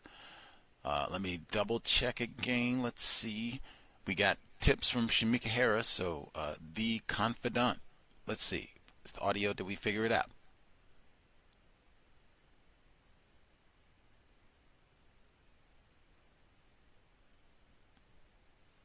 Maybe they're still hating. Maybe they're still hating. Maybe they're still hating. Might be still hating. Who knows? Let's see. Email number 2. Mr. Bolden did not and perhaps still doesn't understand racism, and his confusion is evident throughout this book. I keep wondering how, given white people were overtly racist at that point, it seems to me he believed JFK hooked him up with a job because he wasn't racist. I would agree, absolutely. We heard his 2008 commentary at the beginning today. He was under the delusion that white people on his job didn't know the secret agents guarding JFK were drunks and were running around with various random women instead of doing their jobs. If this was, like he said, a part of the culture, then absolutely. Lots of white people would have to know this. The president probably knew this. Isn't the Kennedy, aren't they tied to bootlegging whiskey? They probably were aware of, if not involved in this themselves, and rumors about Marilyn Monroe and all that. So, I mean, ain't nobody ignorant about racism, but let's see. He also continuously assumed he knew what white people were thinking to his detriment. A number of y'all have pointed that out, that he seems to assume that he knows what white people are thinking. How could you know that? 2, my lawyer was hitting his stride and his voice rose and fell dramatically. I could see a couple of the jurors react physically to his presentation, giving that quick shudder and shrug of the shoulders I had seen so many times in church when the preacher's message and the delivery combined to strike a nerve in the congregation. Those white people were not impressed, more like offended and angry at the mere sight of Mr. Bolden's black male lawyer. That's what I said. Like, I think this is a total misread. If this is mostly white people who were ready to convict him, they were not moved. Ooh. Right on, black brother. That's a good point. Oh, yeah, that's it. Go on, Howard. Do it, man. That is not what it is. This uppity nigger. Oh, where is my razor? That's what they're thinking. Like, and then looking at that black female. Ugh. That's you, Leroy. That's you. That's you. Ugh. 3, sorry. Mr. Bolden also didn't understand how dangerous white women can be. The racist suspect secretary who testified against him was not only blonde and blue-eyed, as he described her, she was also soft-spoken, even though she was lying to get him incarcerated. 4, the government practiced deception in the courtroom. To be expected. But Mr. Bolden believed the jury, who I'm guessing were all white, were impressed with his performance on the stand. A dignified slave. He said it's dignified. Is talking about his wife, who he compared to white woman, Elena Horn, who I think has a white parent. Still, I'm glad he kept his composure, although I'm not sure I could have done the same. Indeed. Let's see. Much obliged. Let's see. I'll nab a few of my notes quickly on the way out. Let's see. And maybe if he didn't think John Kennedy was racist, he certainly wouldn't have thought Jacqueline Kennedy was racist, right? That's why she can be compared to his wife. So I think, yes, many of us, we do not think of white women as racists. Not at all. Let's see. Quickly. Cover a lot of material. Let's see. Okay. From chapter 13, actually, at the very beginning, when George Howard is speaking with Judge Perry, and they're going over, hey, I have an appeal from the first time around, and you've given your viewpoint to the jury, that should be a mistrial. Like, that totally is against the spirit of a so-called fair trial. I thought that exchange right there, because they used the language of the court. It was said, Howard answered to my surprise, I think that the court was completely fair all the way through the trial. Now, when they're talking about the court said this and the court said that, I think Ms. Harris brought up last time, she said when they are speaking about Judge Perry, but they're using the pronoun the court ends up representing Judge Perry. The court didn't say anything. Like, what are you talking about? The front steps? The columns? Oh, you mean this white man, Judge Perry. His views and what he did. He was so-called fair or not. And even that, you see the white supremacy racism through and through. Fair.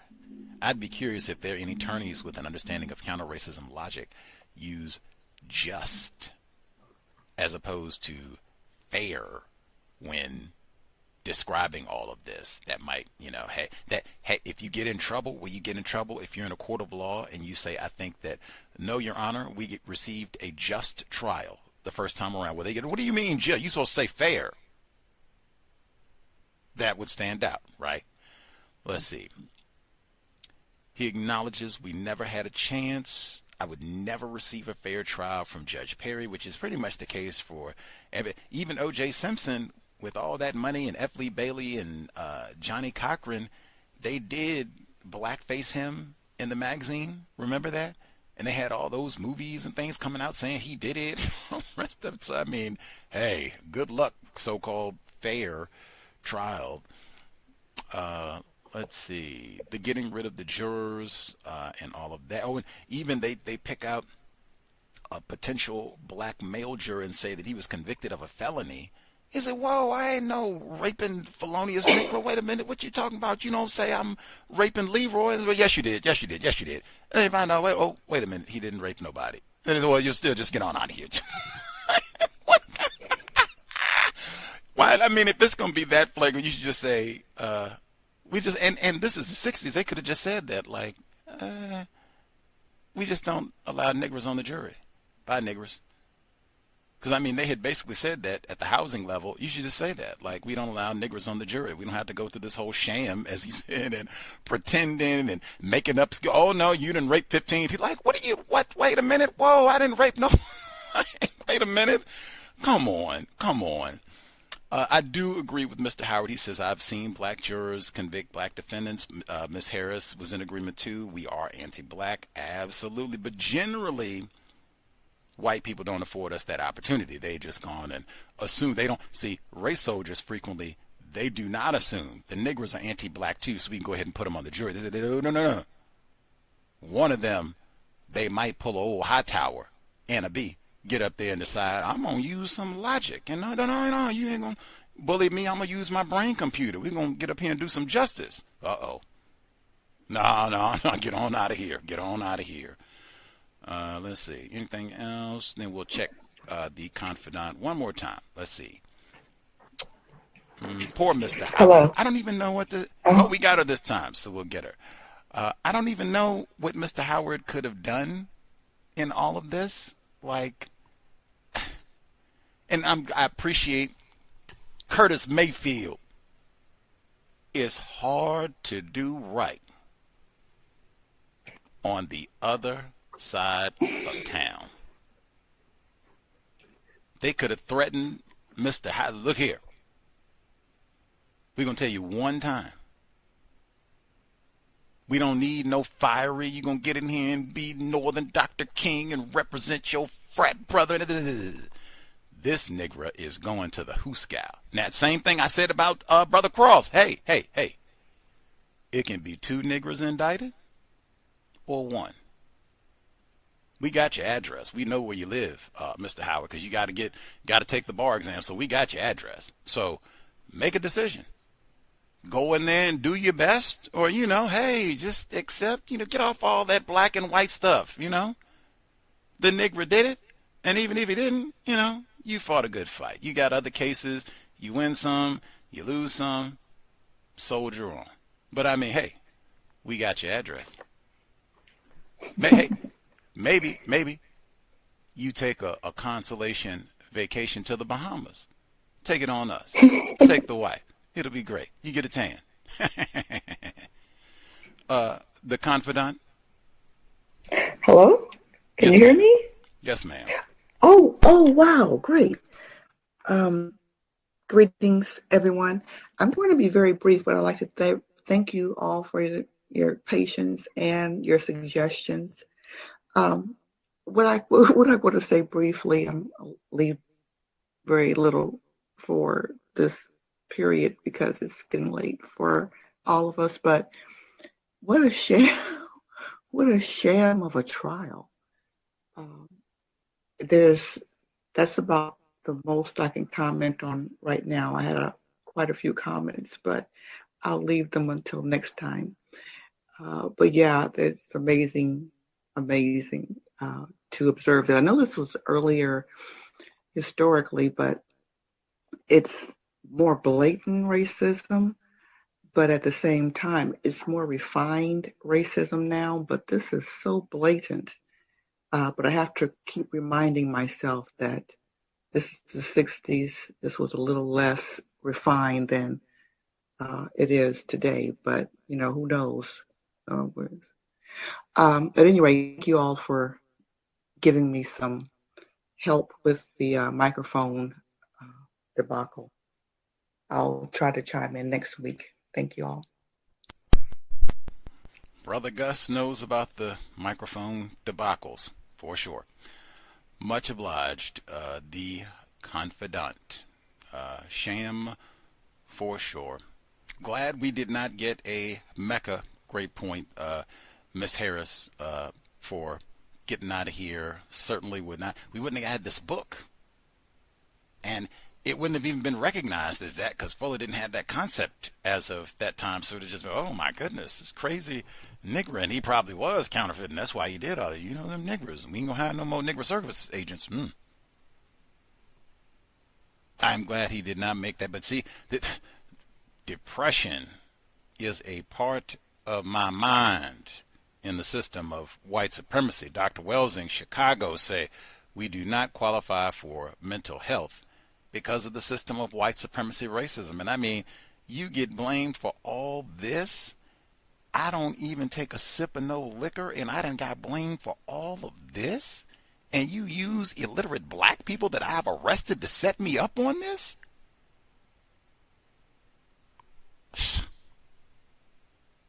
I have lost my mind. We will be here tomorrow. Compensatory call-in, 8 p.m. Eastern, 5 p.m. Pacific. We will catch up on what has transpired the last 7 days. Oh, man, and we are doing it for McVeigh Day. Shouldn't be hiring no niggers for federal jobs. No way. So how we got to get down. April 19 could have been Columbine and McVeigh Day. It was Waco, too. All of it. April 19, compensatory call-in, and we'll even talk about the little Phoenix Ickner down in Florida. They said, little fella said, Rosa Parks was in the wrong. I knew that was coming. I knew that was coming. All I had to do was wait. That just happened yesterday, and they put that out and said, Rosa Parks was in the wrong. You know, these niggers is ruining my neighborhood. I said, see? Phoenix Ickner done got his mother's former service weapon. Abraham Bolden ain't do nothing like that. Let his child get his revolver, go out and do some shooting. Not Phoenix Ickner. Rosa Parks in the wrong. Lord, gee, please break it down. How was Rosa Parks in the wrong? I don't want no niggers on the bus. And he said, the niggers ruining my neighborhood. That's why he had to go and shoot up Florida State. The niggers are that's retired firefighter. Damn, y'all ruining my neighborhood. What the niggers doing in your part of Florida? Panhandle. What they doing? Man. Tomorrow, April 9, he did it the day before. Or two. He was 2 days early. He was 2 days early for Columbine. Come on. Compensatory call-in Saturday, 8 p.m. Eastern, 5 p.m. Pacific. What does it mean to be white? Hey, man, for Abraham Bolden, I'm a teetotaler. I don't do no drinking.